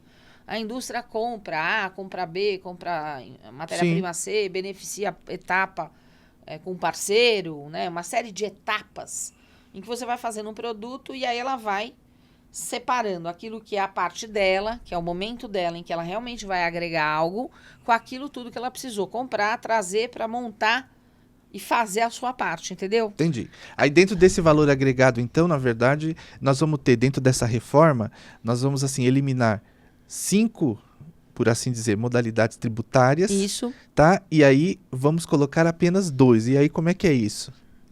Só pra gente deixar claro aqui para as pessoas entenderem. Então, aí a gente, no momento em que a transição terminasse, nós deixaríamos de recolher os tributos que conhecemos, ISS, ICMS, Tá, então etc. seria, só pra gente repetir que você já falou, mas é importante colocar aqui para depois a gente... ICMS, ISS, IPI, PIS e COFINS. Os 5. Eles seriam extintos, né? É isso que está previsto. E a gente vai conviver só com CBS e IBS. Tá, o Que CBS... são os IVAs dual. Dual porque ele teve que ser dividido em 2. Por ser o Brasil uma federação com 3 níveis governamentais. Tá? Então, é um imposto de valor agregado.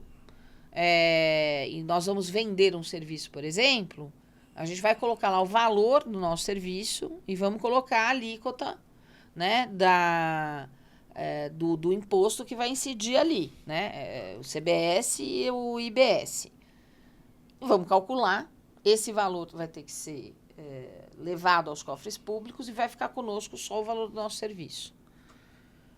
No caso de serviços, nós não temos um ou outro serviço tem agregação de algum tipo de... Por exemplo, pessoal de eventos compra muita coisa, monta cenários, então ele realmente cobra lá um X, mas ele gastou, né, com matéria-prima, com, enfim, insumos variados para fazer ambientação, ele vai ter que deduzir tudo isso, né?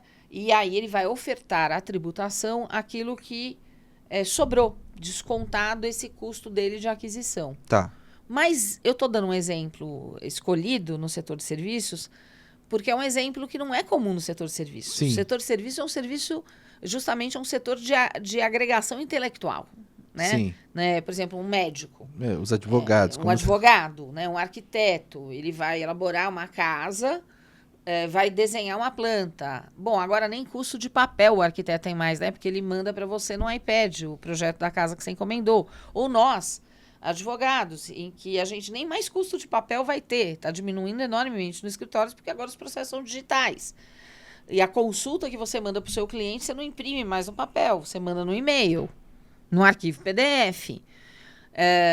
Quais são os gastos que a gente tem para poder prestar o nosso serviço? A mão de obra. Né? Nós não podemos tomar crédito de mão de obra hoje, se a gente estiver na apuração de PIS e COFINS não cumulativo, nós não podemos apropriar mão de obra. E aí, não vai poder apropriar mão de obra? Como é que vai ser isso? É isso que nós temos que entender. Eu não tenho como te responder, Rudinaldo, porque aí a gente não caiu nisso, mas a gente precisa falar disso, que é o outro problema dessa sistemática de reforma. E aí eu vou voltar às considerações que você referiu ao professor Paulo de Barros Carvalho, com as quais eu, data máxima vênia, não concordo integralmente. Se, por um lado, pode ser mais fácil fazer reformas por partes, também, quando se escolhe fazer por partes, a gente cai no grande problema de não compreender o todo e não ter controle sobre o todo. Só que se nós estamos falando de um sistema tributário que funciona todo encaixadinho, fica muito difícil você lidar com as partes e não perceber os impactos que aquela parte vai ter no todo, e vai ter impacto no todo. Né? Então, por exemplo, se as empresas começarem a gastar mais com o pagamento dos novos IVAs, a CBS e IBS, como é que vai ficar a base de cálculo de imposto de renda dela? Vai formar mais lucro ou menos lucro? A gente acaba tendo um efeito em cadeia. É inevitável. É um sistema. Aliás, eu gosto do nome sistema tributário por causa disso. Porque é um sistema. Sim, qualquer coisa que você mexe, você não observar. A outra crítica que se faz sobre esse esfacelamento é que, tá bom, vamos fazer reforma da tributação, ok, esfacelamos, fizemos uma secção, cortamos. Só que não é só uma emenda constitucional que vai tratar do assunto. Eu vou precisar de várias leis complementares, inclusive ordinária, para tratar de alguns assuntos que o texto da Constituição não pode trazer. O texto da Constituição não tem que trazer as minúcias. Não. Só que, onde é que está o texto da lei complementar e da lei ordinária, que, pelo menos os das leis complementares, nem digo das leis ordinárias, porque talvez essas teriam que tratar da obrigação tributária em concreto, mas nem o da lei complementar veio. O que causa preocupação. Claro, porque assim você fica inseguro, inseguro, né? Em matéria tributária são fundamentais para garantir que não se pratiquem atrocidades. Então, a Constituição, ela é, por excelência, um texto de fixação de competências e fixação de garantias. Eu trabalhei isso muito na tese de doutorado, meu tema é competência tributária. O Constituinte, e isso é típico de todo o texto constitucional, ele tem que, ali na Constituição, num primeiro momento, fazer a garantia da cidadania. Não é à toa que o artigo 5º, lá já no começo, traz o rol mais extenso de garantias. Não quer dizer que não tem outras garantias espalhadas pelo texto da Constituição, mas há uma concentração gigantesca de várias disposições constitucionais que são normas constitucionais do tipo garantia. O que é garantia? É um bloqueio, é uma trava, né, que se faz para evitar que o Estado vá para cima da cidadania em determinados assuntos. Então, por isso que lá está dito, né, é garantido a todos andar livremente, porque o Estado pode virar e falar, olha, o pessoal de São Paulo não vai para Santa Catarina, não vai, entendeu? Quer dizer, seria uma restrição de ir e vir. Não pode. Nós temos o direito, nesta nação, de ir e vir para onde queiramos. Salvo, claro, situações excepcionais, né? Por exemplo, acontece uma hecatombe climática, como, aliás, vamos ter várias, né? E impede-se que as pessoas entrem em determinada área, porque ela está sob perigo e tal. Mas, enfim, a regra é ir e vir para onde eu quiser. Aí você tem, dentro da Constituição, normas de competência, que são em outra direção. elas são normas indicadoras de poderes e deveres do Estado. E que são normas que indicam que o Estado pode fazer A, deve fazer A, deve fazer B, deve ter políticas, por exemplo, de combate à fome, cuidar da saúde, né? Então, enfim. Então, na área tributária, basicamente, a nossa Constituição, ela fixa competências, União pode cobrar isso, estados podem cobrar aquilo, municípios podem cobrar aquele outro e não podem, no entanto, cobrar tributo no mesmo ano em que ele foi instituído. Não podem cobrar tributo de forma anti-isonômica. Então, aqui nós estamos na restrição. Então, eu dou um espaço de movimentação possível para os governos se movimentarem, mas eu garanto a cidadania contribuinte. Entendeu? São normas, portanto, de hiperestrutura. As normas mais objetivas, que vão dizer qual é a alíquota, como é que, de quanto em quanto tempo eu apuro, não tem que estar numa Constituição, tem que estar numa legislação complementar ou ordinária. Pergunta, cadê nem esboço de lei? A gente não tem nada. Então, isso gera uma insegurança muito grande. Total. Né? Porque aí como é que você fica? Por exemplo, as pessoas, na verdade, os empresários de uma forma geral, principalmente agora no caso do serviço, que vai ser diretamente e bastante afetado com essa reforma tributária, fica como?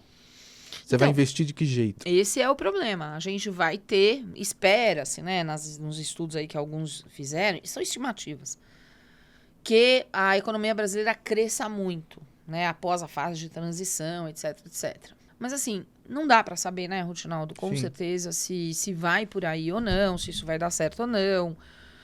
Para o setor de serviços, a gente vai ter que ter, eu tenho defendido, talvez até uma transição diferenciada. Porque diz que o setor de serviço paga pouco no Brasil. De fato, comparado com países ricos, alguns segmentos do setor de serviço pagam um pouco menos. Mas, desculpa, ninguém sai, né, de uma tributação média de 5%, 8%, em média, né, porque não é só ISS, porque a gente também tem PIS e COFINS, para bater 22, 25, 28. Também tenho combatido o fato de que haja qualquer tipo de restrição para contribuintes que se mantenham no Simples, porque na reforma está prevista a manutenção do Simples Nacional, que atende muito o setor de serviços. Isso é um fato. Né? E eu penso que, por exemplo, você restringir que alguém que contrata o teu serviço e você é optante pelo Simples, não possa pegar o gasto com o teu serviço e levar lá na conta, que é a conta de controle dele, para gerar crédito para ele, isso é matar. É matar as pequenas e médias empresas. A microempresa, então, você não pode fazer essa distinção. Já começou aí, na minha opinião, eu tenho dito, isso daí já não está sendo não cumulativo, já não está sendo neutro. Sim. Tem que admitir, já não vai importa. ter série. É aquilo que você falou também, né? A discussão quanto a isso nos tribunais, eu imagino que vai ser... Por isso que eu estou falando, né? Para quem é advogado, eu acho incrível. Já participei de vários debates aí nos últimos anos que vem se acirrando essa sanha pela reforma tributária, inclusive com gente e fundadores do CECIF, né? E a gente já teve até uns embates mais ardidos, porque eu tive que ouvir coisas que, desculpa, são absolutamente não aceitáveis, porque isto que eu tive que ouvir, já falarei o que eu vi, não é argumento técnico. Isso aqui é argumento marqueteiro. Vocês são contra porque vocês são advogados tributários e vocês vão ganhar dinheiro. Desculpa, isso não é argumento técnico. Eu nem admito que um economista, tá entendendo? Secretário de Estado se ponha a falar tal coisa. E, de novo, eu repito, a pessoa em comento realmente mostra que não entende nada. Sim, com certeza. Porque, além de tudo, a quantidade de contencioso. Não, que isso vai gerar, eu tô imaginando. Exato. Você sabe que eu falei isso recentemente. É uma coisa impressionante, impressionante. Então, assim, eu tô muito tranquila para dizer que o que eu tô defendendo não é para mim, Raquel, é para Raquel cidadã, é para minha filha, para os meus netos, é para você, meu amigo Rutinaldo, é para todo mundo que tá ouvindo o podcast. Não dá pra gente dar um cheque em branco em matéria tributária. Diga-se de passagem, agora a gente vai fazer uma viagem na história, posso? A Então, mas antes, origem deixa do eu só Estado te é o perguntar. João Sem Terra. Sim, mas antes de você chegar nisso, eu queria aproveitar que você falou da sua tese com relação à competência tributária. E eu só não quero perder esse ponto que eu acho que é muito importante, que é o seguinte... Autonomia de estados e municípios? Exatamente, a questão, como que fica nesse aspecto a federação e como que vai ser feito, independente da arrecadação, a repartição da receita tributária. É um grande problema. Então, É um grande depois problema. a gente volta para ele. Não quero perder essa parte histórica, não. Que eu Então, tô interessado quando, lembram aquele grupo que inicialmente aqui na nossa conversa eu referi, que eu tenho a honra de compor aí ao lado de grandes figuras aí, de crítica, uma das primeiras e, assim, mais assim, fortes críticas que fazíamos, e a gente continua fazendo, é que agora a gente está tendo que lidar com uma coisa que eles aprovaram. Se eles aprovaram, eu também não posso me omitir e não deixar de tentar melhorar o que está lá aprovado, entendeu? Mas é esse o ponto. É porque quando em 88 o Constituinte veio e distribuiu, tributo tal é para o governo federal, tributo tal é para o governo estadual, ele queria o quê? E era necessário que assim fosse. Dar autonomia financeira e independência aos entes que compõem a federação. A nossa federação é composta por quase 5.560 municípios, por 27 estados e o Distrito Federal, né, ou seja, 28 no nível 2, no nível intermediário entre municípios e governo, e um governo federal. Então, se você não dá fonte de renda própria e independente para para esses entes, eles não são entes realmente, minimamente independentes. Porque eles não vão ter liberdade para decidir lá no município que eles vão gastar no município do total de arrecadação que chega às suas mãos, seja com arrecadação direta, seja via fundos de participação, com transferências orçamentárias. Eles não vão poder decidir se para a cidade de Itanhaém é mais importante pegar aquele dinheiro e gastar protegendo encostas, por exemplo, para evitar um desmoronamento. E sim, infelizmente, os governos terão que, a partir de agora, reservar parte importante dos seus orçamentos para lidar com intempéries, porque a gente não está resolvendo a questão climática e a coisa só vai piorar. Só que, se você não tem total autonomia para você gastar aquilo que você recebe, qual é a noção de federação que a gente tem? Você vai ficar com o Pires na mão. O Ronaldo Caiado disse uma coisa interessante nesses ele debates. Tava muito bravo na semana passada. Lá. Sabe o que ele disse? Ele disse uma coisa que eu achei muito interessante. Ele falou assim que o grande problema é o seguinte, ele não quer, como Estado, viver de mesada. É isso. Esse é o ponto. E essa é a grande crítica. Então, assim, do ponto de vista... E você fica também numa situação política muito ruim, né? Tenho a mesma visão que o professor Roque, né? Roque Carrasa, tenho a mesma visão que ele. Enfim, de novo, somos um grupo aí que bastante, né, unido nisso. Penso que, sim, era muito questionável a reforma do jeito que estava sendo feita por conta da aniquilação da autonomia financeira e que é cláusula pétrea na Constituição. Pois é, exatamente. O que aconteceu? Ao invés de ter um IVA só, foi por isso que eles abriram o dual. Aliás, a forma federativa é princípio Eles sensível. abriram o dual justamente por isso, entendeu, Rodinaldo? Sim. Pra falar, tá bom. Vamos fazer o seguinte, ó, esse aqui é da União e esse aqui é dos estados e municípios.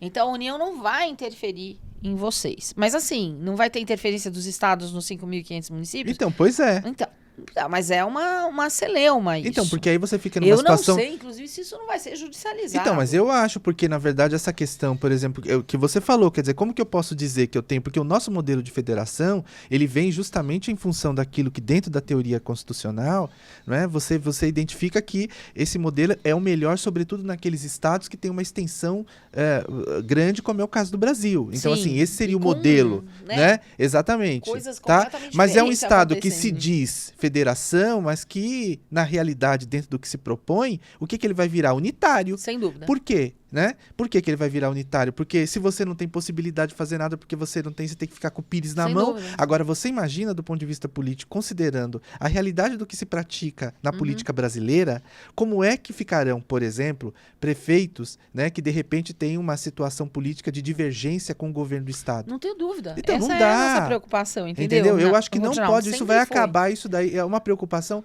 muito grande que eu tenho. Somos dois.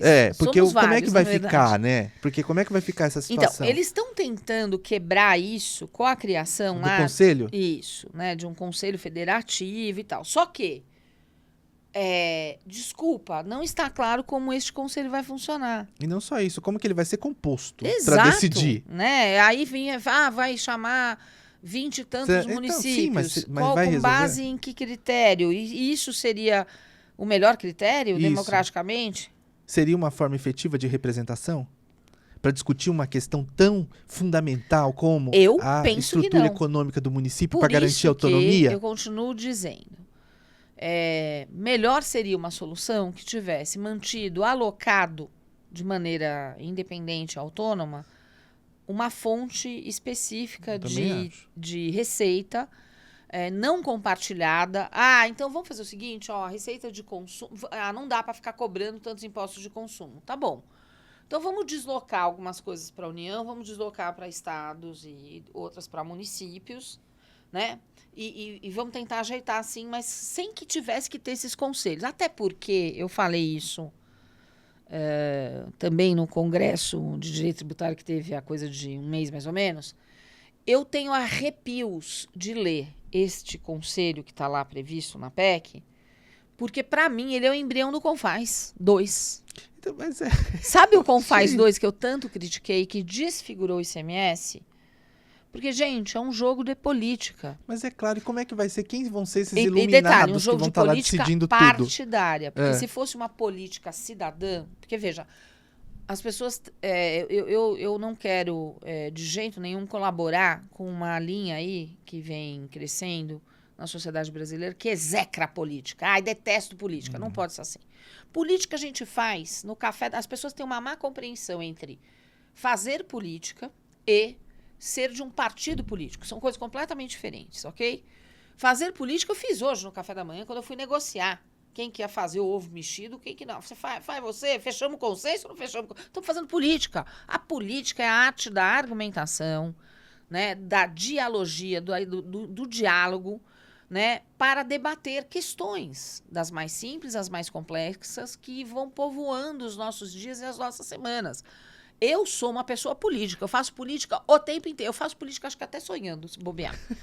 Eu faço política o tempo inteiro, política como cidadã. Não sou filiada a partido político. Aliás, várias pessoas ao longo dos anos, até por ter sido dirigente de várias entidades, volta e meia fala, porque ela nunca fui filiada a partido nenhum. E nunca fui porque eu sempre quis ser uma pensadora independente e agir como sociedade civil independente e autônoma. Há pessoas que criticam, falam que para você transformar o mundo só mesmo estando num partido político. Acho que é uma visão. Eu tenho uma visão diferente. Acho que uma das formas é estar num partido político e nada contra, né? Principalmente quando você tem um político efetivo no exercício do seu mandato partidário, como você, Rutinaldo, que é um exemplo. Ou você pode fazer política como sociedade civil mobilizada, né? Como integrante de grupos de pressão. E eu tenho grandes pautas. Eu tenho 3 pautas. Eu luto pela equidade. Eu luto pela equidade de gênero, de raça e de renda. São 3 pautas que eu considero que, uma vez minimamente resolvidas no país, nos tornarão, talvez, de verdade, finalmente, uma das nações mais ricas do país. Porque não existe riqueza, não existe sucesso apoiado na fome de 60 milhões. Não tem a menor possibilidade. Não existe aliás, é um grandeza estado para uma estado nação social que eu chamo de flagrantemente inconstitucional. total, permanentemente, todos os dias. Então, assim, eu faço política e acho que a sociedade brasileira tem que fazer política. Vai escolher se vai fazer via partido, se vai fazer via ONG, terceiro setor, se vai fazer via entidade de classe. Há várias formas de fazer política.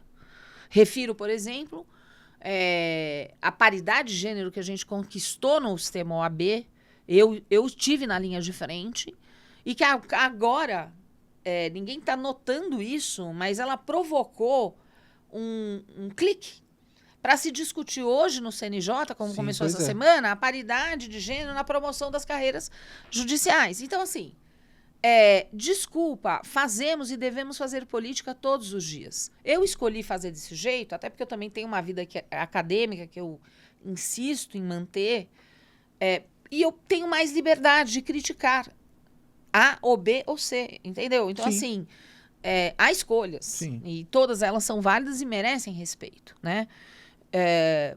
Mas, assim, penso que, Rudinaldo, a gente, para mudar esse país, eu acho que a gente precisava falar um pouco, eu estou querendo muito entrar na segunda fase da suposta reforma tributária, né? Eu digo suposta porque a gente já viu aqui vários mecanismos que estão sofrendo um revival, né? O Conselho, por exemplo, federativo, me dá calafrio, porque para mim ele é o CONFAS 2.0, também entendeu? vai ser um instrumento muito efetivo de controle político Mas, assim, dos municípios. Eu tenho esperança, e estou vendo alguns movimentos inteligentes do governo federal nesse sentido, e eu parabenizo o Fernando Haddad nesse aspecto, pela sensibilidade de tentar alcançar via tributação coisas que a gente não tinha nunca conseguido alcançar no Brasil. Eu vou fazer uma referência específica, Rudinaldo, de algo que não é muito conhecido, porque como ele é um assunto que só atinge um pequeno grupo de pessoas, não atinge a vida das cidadãs e cidadãos em geral. Mas olha só, aqui no Brasil, qualquer um de nós, se tiver uma aplicação financeira, um CDB, um fundo, qualquer coisa, ok? Nós pagamos imposto de renda retido na fonte a cada 6 meses sobre os ganhos auferidos naquela aplicação financeira, ok? Pode ser uma aplicação financeira de 10 mil reais, de 100 mil reais, de 1 milhão de reais e tal. No entanto, cidadãos brasileiros que têm aplicações financeiras fora do território nacional não pagam imposto de renda como a gente paga nas aplicações financeiras.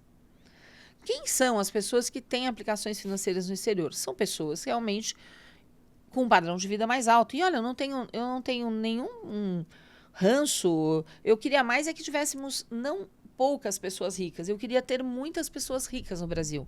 Eu não queria que a gente tivesse só 1% de hiper ricos. Eu gostaria que a gente tivesse 10 milhões de pessoas muito bem de vida, né? 20 milhões, 30 milhões, 100 milhões. É um sonho. Talvez eu morra sem ver uma série de coisas, mas eu vou morrer lutando. Veja o que foi feito. Foi feita uma iniciativa para fazer uma coisa simples, que já podia ter sido feita há muito tempo, porque o Brasil adota o chamado princípio da universalidade da tributação. O que significa o princípio da universalidade da tributação?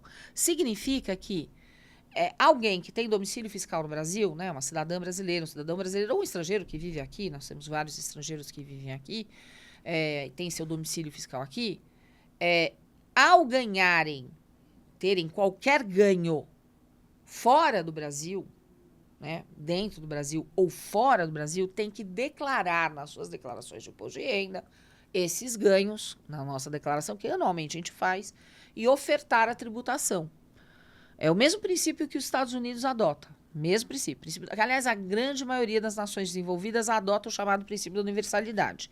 Quem tem domicílio fiscal no seu território informa para o seu governo tudo. Pode ter dinheiro no exterior. Aliás, eu sempre disse, o problema não é ter dinheiro no exterior. O problema é ter dinheiro não declarado no exterior, né? E aí veio o regime de regularização cambial há alguns anos, muita gente se regularizou e tudo mais. Mas, enfim. Então, o nosso princípio da universalidade importa que tudo o que eu ganhe, tenha, inclusive fora do Brasil, eu informe aqui para que seja ofertada a tributação.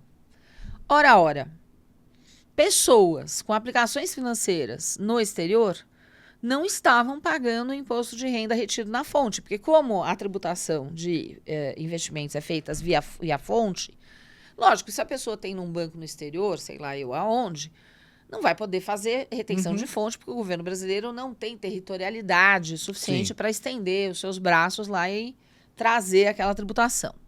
Mas era simples, usando o princípio da universalidade, já que a pessoa declara. tem que informar, ele vira e fala, perfeito, que bom, eu fico feliz que você ganha tanto lá, então você tributa aqui, me dá aqui, né, 15% de tributação, 15, 20, 25, enfim, poderia ser qualquer alíquota. Mas pega a mesma alíquota que aplica aqui no Brasil para quem tem aplicação aqui e cobra. Até porque nós temos que cobrar. É princípio da universalidade. Os Estados Unidos cobra. Nunca tinha sido cobrado. Isso já causou um frisson. Olha, está tributando. Gente, está tributando isonomicamente. Porque o sistema tributário determina no princípio da isonomia que a gente trate os iguais igualmente. E os desiguais desigualmente. Ora, quem tem aplicação financeira está em posição igual a... Né, quem tem... aplicação financeira aqui está em posição igual a quem tem aplicação financeira acolá, só muda o lugar. Eu quis aplicar na Bolsa de Nova York, o outro quis aplicar aqui. Mas somos brasileiros, temos domicílio fiscal aqui, temos todos que pagar, Por que eu vou pagar, tenho minha aplicação financeira aqui, e o outro coleguinha brasileiro não vai pagar porque ele tem aplicação no exterior? É injusto comigo. Sim. Percebe? Então, assim...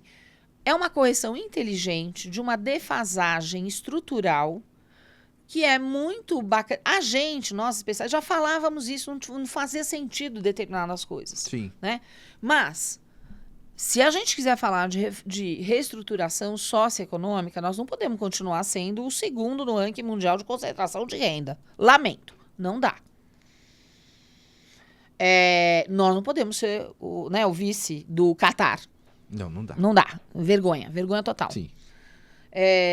Eu gostaria muito de ser a vice da Noruega, da Islândia, várias coisas. Do Catar, nem tantas. Para dizer, não lembro de nenhuma. Impossível. Mas, enfim. Nós temos que tributar o quê? Melhor.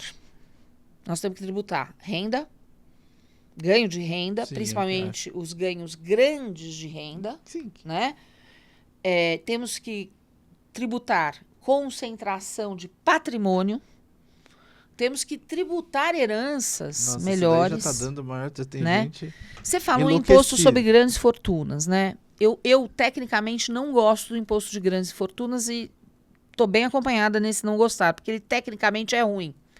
Eu prefiro alcançar grande concentração de renda e patrimônio via imposto de renda. Sim. Porque tecnicamente é melhor. Então você fala assim, você é contra o imposto de grandes fortunas? O imposto de grandes fortunas em si, sim, porque ele é ruim tecnicamente, já se provou. Nos países onde ele foi utilizado, deu ruim por vários motivos. Caberia uma aula, né, sobre isso aqui, a gente não tem esse tempo. Mas ele é ruim tecnicamente. Mas você faz a tributação sobre grandes patrimônios concentrados de forma muito eficiente, usando tributação sobre renda, o imposto de renda, o nosso velho conhecido, que é um imposto bom. No fundo, a humanidade caminhou, inventaram isso, inventaram aquilo, né? Tinha até gente defendendo imposto único no Brasil. Não entender nada. Tinha até um certo professor de uma certa faculdade defendendo isso. Não entender nada, né? De orçamento público, data máxima vênia. Não dá. Um país com a nossa extensão, sendo uma federação, com tantos Brasis dentro de com estados que precisam ser autônomos. Não dá para o governo federal administrar o país inteiro, né? Nós temos que dividir para poder governar bem. Né? Enfim, a gente já teve N coisas. No fundo, a gente está voltando back to the basics, como dizem, né, os americanos. Vamos voltar para as origens. Uhum. De fato, o que se revela tecnicamente melhor, mais eficiente, é aquilo que é a tributação mais conhecida nos formatos mais tradicionais. É tributar renda, é tributar patrimônio acumulado, é tributar consumo, mas não em níveis tão altos, níveis mais baixos. A ponto de não inviabilizar o próprio consumo. Isso. Ter alguns tributos com características extrafiscais melhores para regular, por exemplo, ambientes de concorrência, eventualmente manter algum critério de comércio exterior, né, balanço de pagamentos, mas enfim. Nós tributamos muito mal em determinados segmentos, Rutinaldo. A gente tributa muito mal renda, a gente tributa muito mal concentração de patrimônio e a gente não tributa herança. Você vai falar, Raquel, como que não tributa herança? Sim, tem imposto? Não tem. Não tem. O valor não tem, porque o valor é ínfimo. Exatamente. Ínfimo, né? Cobrar 6% na média, né? Que é um imposto de competência estadual. Sim. É nada. Deixa eu contar para você. Eu acho incrível o brasileiro, porque o brasileiro é tão paradoxal. Nós somos um povo permanentemente paradoxal, né? O brasileiro vai lá, vai para Europa, volta encantado. Nossa, eu ando por aqueles países europeus com tanta segurança, ninguém rouba ninguém, que também não é assim, né? Porque a gente está vendo na Europa uma série de pressões sociais, mas em geral, de fato, são mais seguras. Vi de Paris. Né? São mais seguras as cidades, enfim. Porque tem uma distribuição de renda maior e melhor e mais eficiente. Não existem coincidências, existem convergências. Um povo é resultado daquilo que ele viveu e por onde ele caminha. Na Europa, quando alguém vai receber uma herança, desgraçadamente, o país que menos cobra o imposto sobre sucessões, causa mortes, é o país que cobra 20% daquilo, 25% daquilo que se vai herdar. Se você pegar, por exemplo, uma França, uma Suíça, uma Alemanha, quanto é que os herdeiros deixam para o Estado? 40, 45, até 55% do total da herança que vai ser recebida. É evidente que esse tributo ele evita a tal da concentração de renda. Aqui teria caráter confiscatório. Certamente, entendeu? E eu nem tô defendendo. Não, eu sei, eu tô brincando. Mas você veja que mas não dá os nem Estados pra... Unidos. Sim, os Estados Unidos, é isso que eu ia dizer. Cobra também nessas bases. Sim. Então, minha gente, eu vou citar o Albert Einstein. Loucura é você querer chegar a um resultado diferente fazendo exatamente as mesmas coisas que você sempre fez. Vale dizer. Se você quiser chegar num resultado diferente, você tem que fazer as coisas de forma diferente. A gente nunca tributou direito nem renda, nem concentração de patrimônio, muito menos sucessão. Então, tá mais do que na hora da gente corrigir isso. Sem dúvida. E classe média, ganhe consciência de classe. Só vai pagar imposto sobre aplicação financeira no exterior quem tem. E aplicação financeira no exterior, é óbvio. Né? Só vai pagar, né, um imposto sobre sucessão maior, que nem está em jogo isso, porque isso nem foi ainda debatido, quem eventualmente tiver uma herança a herdar. E ele seria escalonado para heranças menores. Essa, né? Isso, para heranças menores, alíquotas pequenas. Para heranças maiores, alíquotas maiores. Capacidade contributiva. Sim, é um dos princípios que norteia a tributação no Brasil, pouquíssimamente respeitado. Cada um deve pagar tributo segundo sua capacidade econômica contributiva. Nós não aplicamos isso direito. Detalhe. Continuando no meu esforço, volta às origens, na minha aventura, para a gente tentar fazer as pessoas entenderem, quando elas forem dar uma opinião, porque isso logo mais começa a ser debatido, que é para elas pensarem exatamente em si e no seu entorno, antes de sair defendendo que não tribute a aplicação financeira, quando você não faz parte do pequeno grupo de 2.000 pessoas brasileiras que tem aplicação no exterior. Então, tem gente que é contra tributar a herança, não tem nada. Não vai herdar nada, entendeu? Então, assim, vamos ter um pouco de noção, porque não dá para a gente continuar só vivendo da tributação na renda sobre o trabalho assalariado, sobre o valor que a grande maioria da população ou mesmo da produção, recebe, no caso da indústria, como você disse. No caso da indústria. Não, a gente tem que fomentar isso, né? Então, assim, gente, vamos ganhar a noção que é preciso mudar essa estrutura. Sem dúvida. Quem ganha mais colabora com um pouco mais. Quem ganha menos colabora com menos. Toda a força possível e todo o apoio tem que ser dado às empresas, à atividade empresarial, não importa qual o segmento. E o Brasil precisa se reindustrializar. Não dá para a gente ter perdido o parque industrial que a gente perdeu. Há muito tempo eu não ouvi um governo realmente preocupado falando disso. Todos deveriam falar, porque isso deveria ser uma preocupação permanente. A gente precisa de atividade industrial, nós precisamos de mais trabalho, nós precisamos de mais emprego, nós precisamos de investimento em tecnologia. Sim. Né? O Brasil está muito atrasado nessa indústria de tecnologia, né? Que agrega muito valor. Eu vou citar um exemplo Eu quero a parte histórica para a gente concluir. A parte histórica qual que era mesmo? Era do João Sem Terra, que você ia fazer uma digressão histórica. Então, que agora eu já ia fazer uma digressão contemporânea. Não me deixa não falar da Suíça. Preciso falar. Tá bom. Para a gente fechar falando em transformação de estruturas. Então mas você vamos conta lá essa no parte João Sem histórica Terra. e a gente vai... João Sem Terra. O Estado, a figura Estado, governo, só se estrutura a partir de um fenômeno, de uma ocorrência histórica que muda, assim, o futuro da humanidade. E o motivo pelo qual se deu essa questão toda é relacionado à tributação. Foi o direito, eu costumo brincar, os meus amigos constitucionalistas, sociólogos, uma pessoa cientista político costuma dizer que eu fico forçando a barra no argumento, mas todo mundo se diverte, porque eu digo, né, para cientistas políticos, sociólogos, não é só o pessoal do direito, não, é que todo mundo tem que agradecer a briga da tributação, porque foi ela que criou os governos e estados. E a gente estava falando isso a propósito de entender como que as constituições funcionam para conter os governantes, né, para proteger a cidadania. Tá bom. E o João Sem Terra, vamos lá, né, vamos voltar na Idade Média, Inglaterra. Ele era um sujeito que gastava dinheiro em guerra, assim, à torta de direito. E aí ele começou a arrecadar, né, na marra, né, aquela forma de tributação em espécie, né, grãos, ouro, enfim, o que tinha dos nobres britânicos naquele momento. Os nobres se rebelaram, falaram, desculpa, João, você está exagerando no gasto, não dá para você continuar assim, porque se você continuar assim, a gente não quer saber de você de rei nem nada. Você quer continuar rei? Vem cá, senta conosco e vamos assinar a Magna Carta? A Magna Carta, que é considerado, né, o primeiro documento que dá ensejo ao nascimento do Estado, da forma como nós o entendemos contemporaneamente, né, ela nasce justamente de um conflito de base tributária.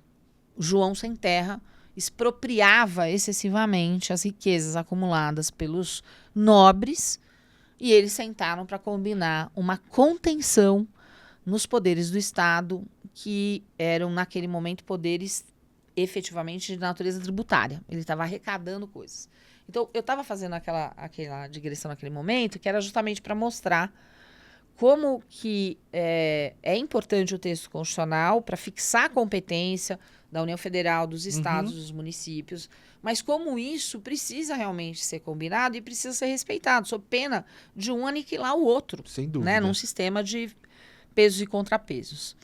Mas eu queria falar da Suíça, já que a gente está fazendo digressões, e encerrar. Já concluindo aqui. Olha a prova de como os países podem se transformar radicalmente.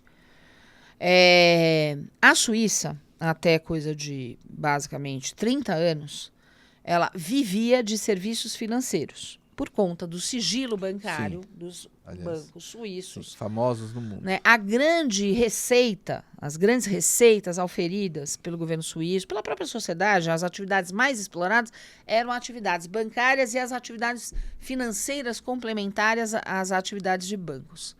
Né? Muito bem. Com a evolução da humanidade, essa história de sigilo bancário caiu por terra. Eles perceberam, os suíços perceberam que isso não ia se sustentar muito mais tempo e começaram a se preocupar. Bom, se a Suíça vive ostensivamente, majoritariamente, das atividades dos seus bancos, né, e vive no sentido amplo, arrecadação tributária enorme em cima das receitas auferidas por bancos, muitas pessoas, a própria sociedade trabalhando com bancos, com financeiras, com serviços complementares. O que a gente vai fazer se esse negócio acabar? Bom, em 30 anos a Suíça se transformou. Ela hoje não existe mais sigilo bancário, a Suíça assina, inclusive, tratados internacionais nesse sentido. Que dão todas as informações e full disclosure. E ela se reinventou como país e se tornou um dos países mais desenvolvidos e com mais atividade industrial, inclusive, não só no setor de serviços, porque eles fomentaram desenvolvimento da área de empresas ligadas à tecnologia. E aí eles resolveram falar, bom, vamos pensar em que é estratégico aqui para a humanidade? Saúde, Indústria farmacêutica. A Suíça hoje é o maior hub de indústria farmacêutica e de pesquisas científicas ligadas às ciências da saúde do mundo. Isso que você falou é interessante, mas você tem Isso é saber gastar dinheiro Exatamente, bem. Não, e também... Ainda mais não falo. Então, mas você veja só, isso que você está falando me lembrou até, porque também, assim, você vê, café, ela não produz nada, porque, na verdade, lá, do ponto de vista, assim, agrícola, a Suíça não produz. Você está chamando a atenção, me lembrei desse só fato. Leite. Exatamente. Não, mas assim, não produz. Eles não plantam, não. Né, por assim dizer, que é o que eu estou tratando aqui de forma direta, né? Mas, por outro lado, você vê, quem mais exporta café, aí, se você for tirando o Brasil, quem é? A Suíça. A Suíça tem, porque... E o Nespresso. Exatamente. Quer dizer, então, na verdade, eles Ela também não produz cacau. Não. Mas quem é que é a referência do chocolate Então, no mundo? por isso que eu tô te dizendo. Quer dizer, então o que você fala é alguma coisa realmente que a gente encontra, né? É a comprovação na realidade do que a gente vive no dia a dia. É isso. Né? Então, quer dizer, tá aí, né? Uma demonstração real, concreta, né? De que quando a gente começa a pensar estruturalmente num projeto de país, a coisa dá certo, né? É isso. Quando os homens bons... quanto arrecadar é saber gastar, exatamente, né, não. E quando as pessoas têm, na verdade, interesse de fato em trabalhar por um mundo melhor, por um país melhor. Né? Então, eu acho que isso é muito importante, porque quando você tem esse compromisso, né, de solidariedade humana, de compromisso com a humanidade, então as coisas tendem a evoluir. Parece até romântico o que eu estou dizendo, mas eu acredito vigorosamente nisso, e é justamente por acreditar nisso, por exemplo, que a gente, né, continua discutindo e fazendo o que você faz aí, que é trabalhando, aí, estudando para que possa colaborar para que a gente melhore, né, a realidade que a gente tem no país e no mundo, viu? Então, querida, olha, eu quero agradecer imensamente a você, viu, pela oportunidade que você me dá de poder ouvi-la, né, de poder revê-la, né? Foi um prazer, eu tenho certeza que você contribuiu enormemente para que muitas pessoas que de repente não tinham uma avaliação crítica sobre essa questão da reforma tributária possam agora compreender um pouco melhor, e mais que isso, eu acho até, né, que você convida a uma reflexão sobre a importância de se pensar a política tributária no Brasil, o sistema tributário do Brasil, como você diz acertadamente. Então, muito obrigado, espero que a gente possa se encontrar para conversar outras vezes. Obrigada, Reginaldo, eu que agradeço, e também agradeço a todas e todos que vierem a nos ouvir e ver, e é um prazer e um privilégio estar aqui com você. Eu acredito em posturas empáticas. Pode me chamar de sonhadora ou o que seja, mas eu prefiro morrer lutando do que simplesmente jogar a toalha. É sobre isso, né? É isso aí. Parabéns, querido. Obrigado. Obrigada. Viu? Então, a todas vocês e a todos vocês que nos assistiram até agora, que nos ouviram também pelas plataformas de áudio, muito obrigado. Deixo aqui também um abraço muito carinhoso, pedindo a você que compartilhe aqui o nosso podcast, né, através para os seus contatos, se você gostou, e eu tenho certeza que você gostou, porque eu acho que vai ser importante para poder informar as pessoas sobre esse tema tão relevante para o país e para todos nós, que vai impactar enormemente a nossa realidade, que é a reforma tributária no Brasil. Então, beijo carinhoso para vocês, viu? E até o nosso próximo encontro. Tchau!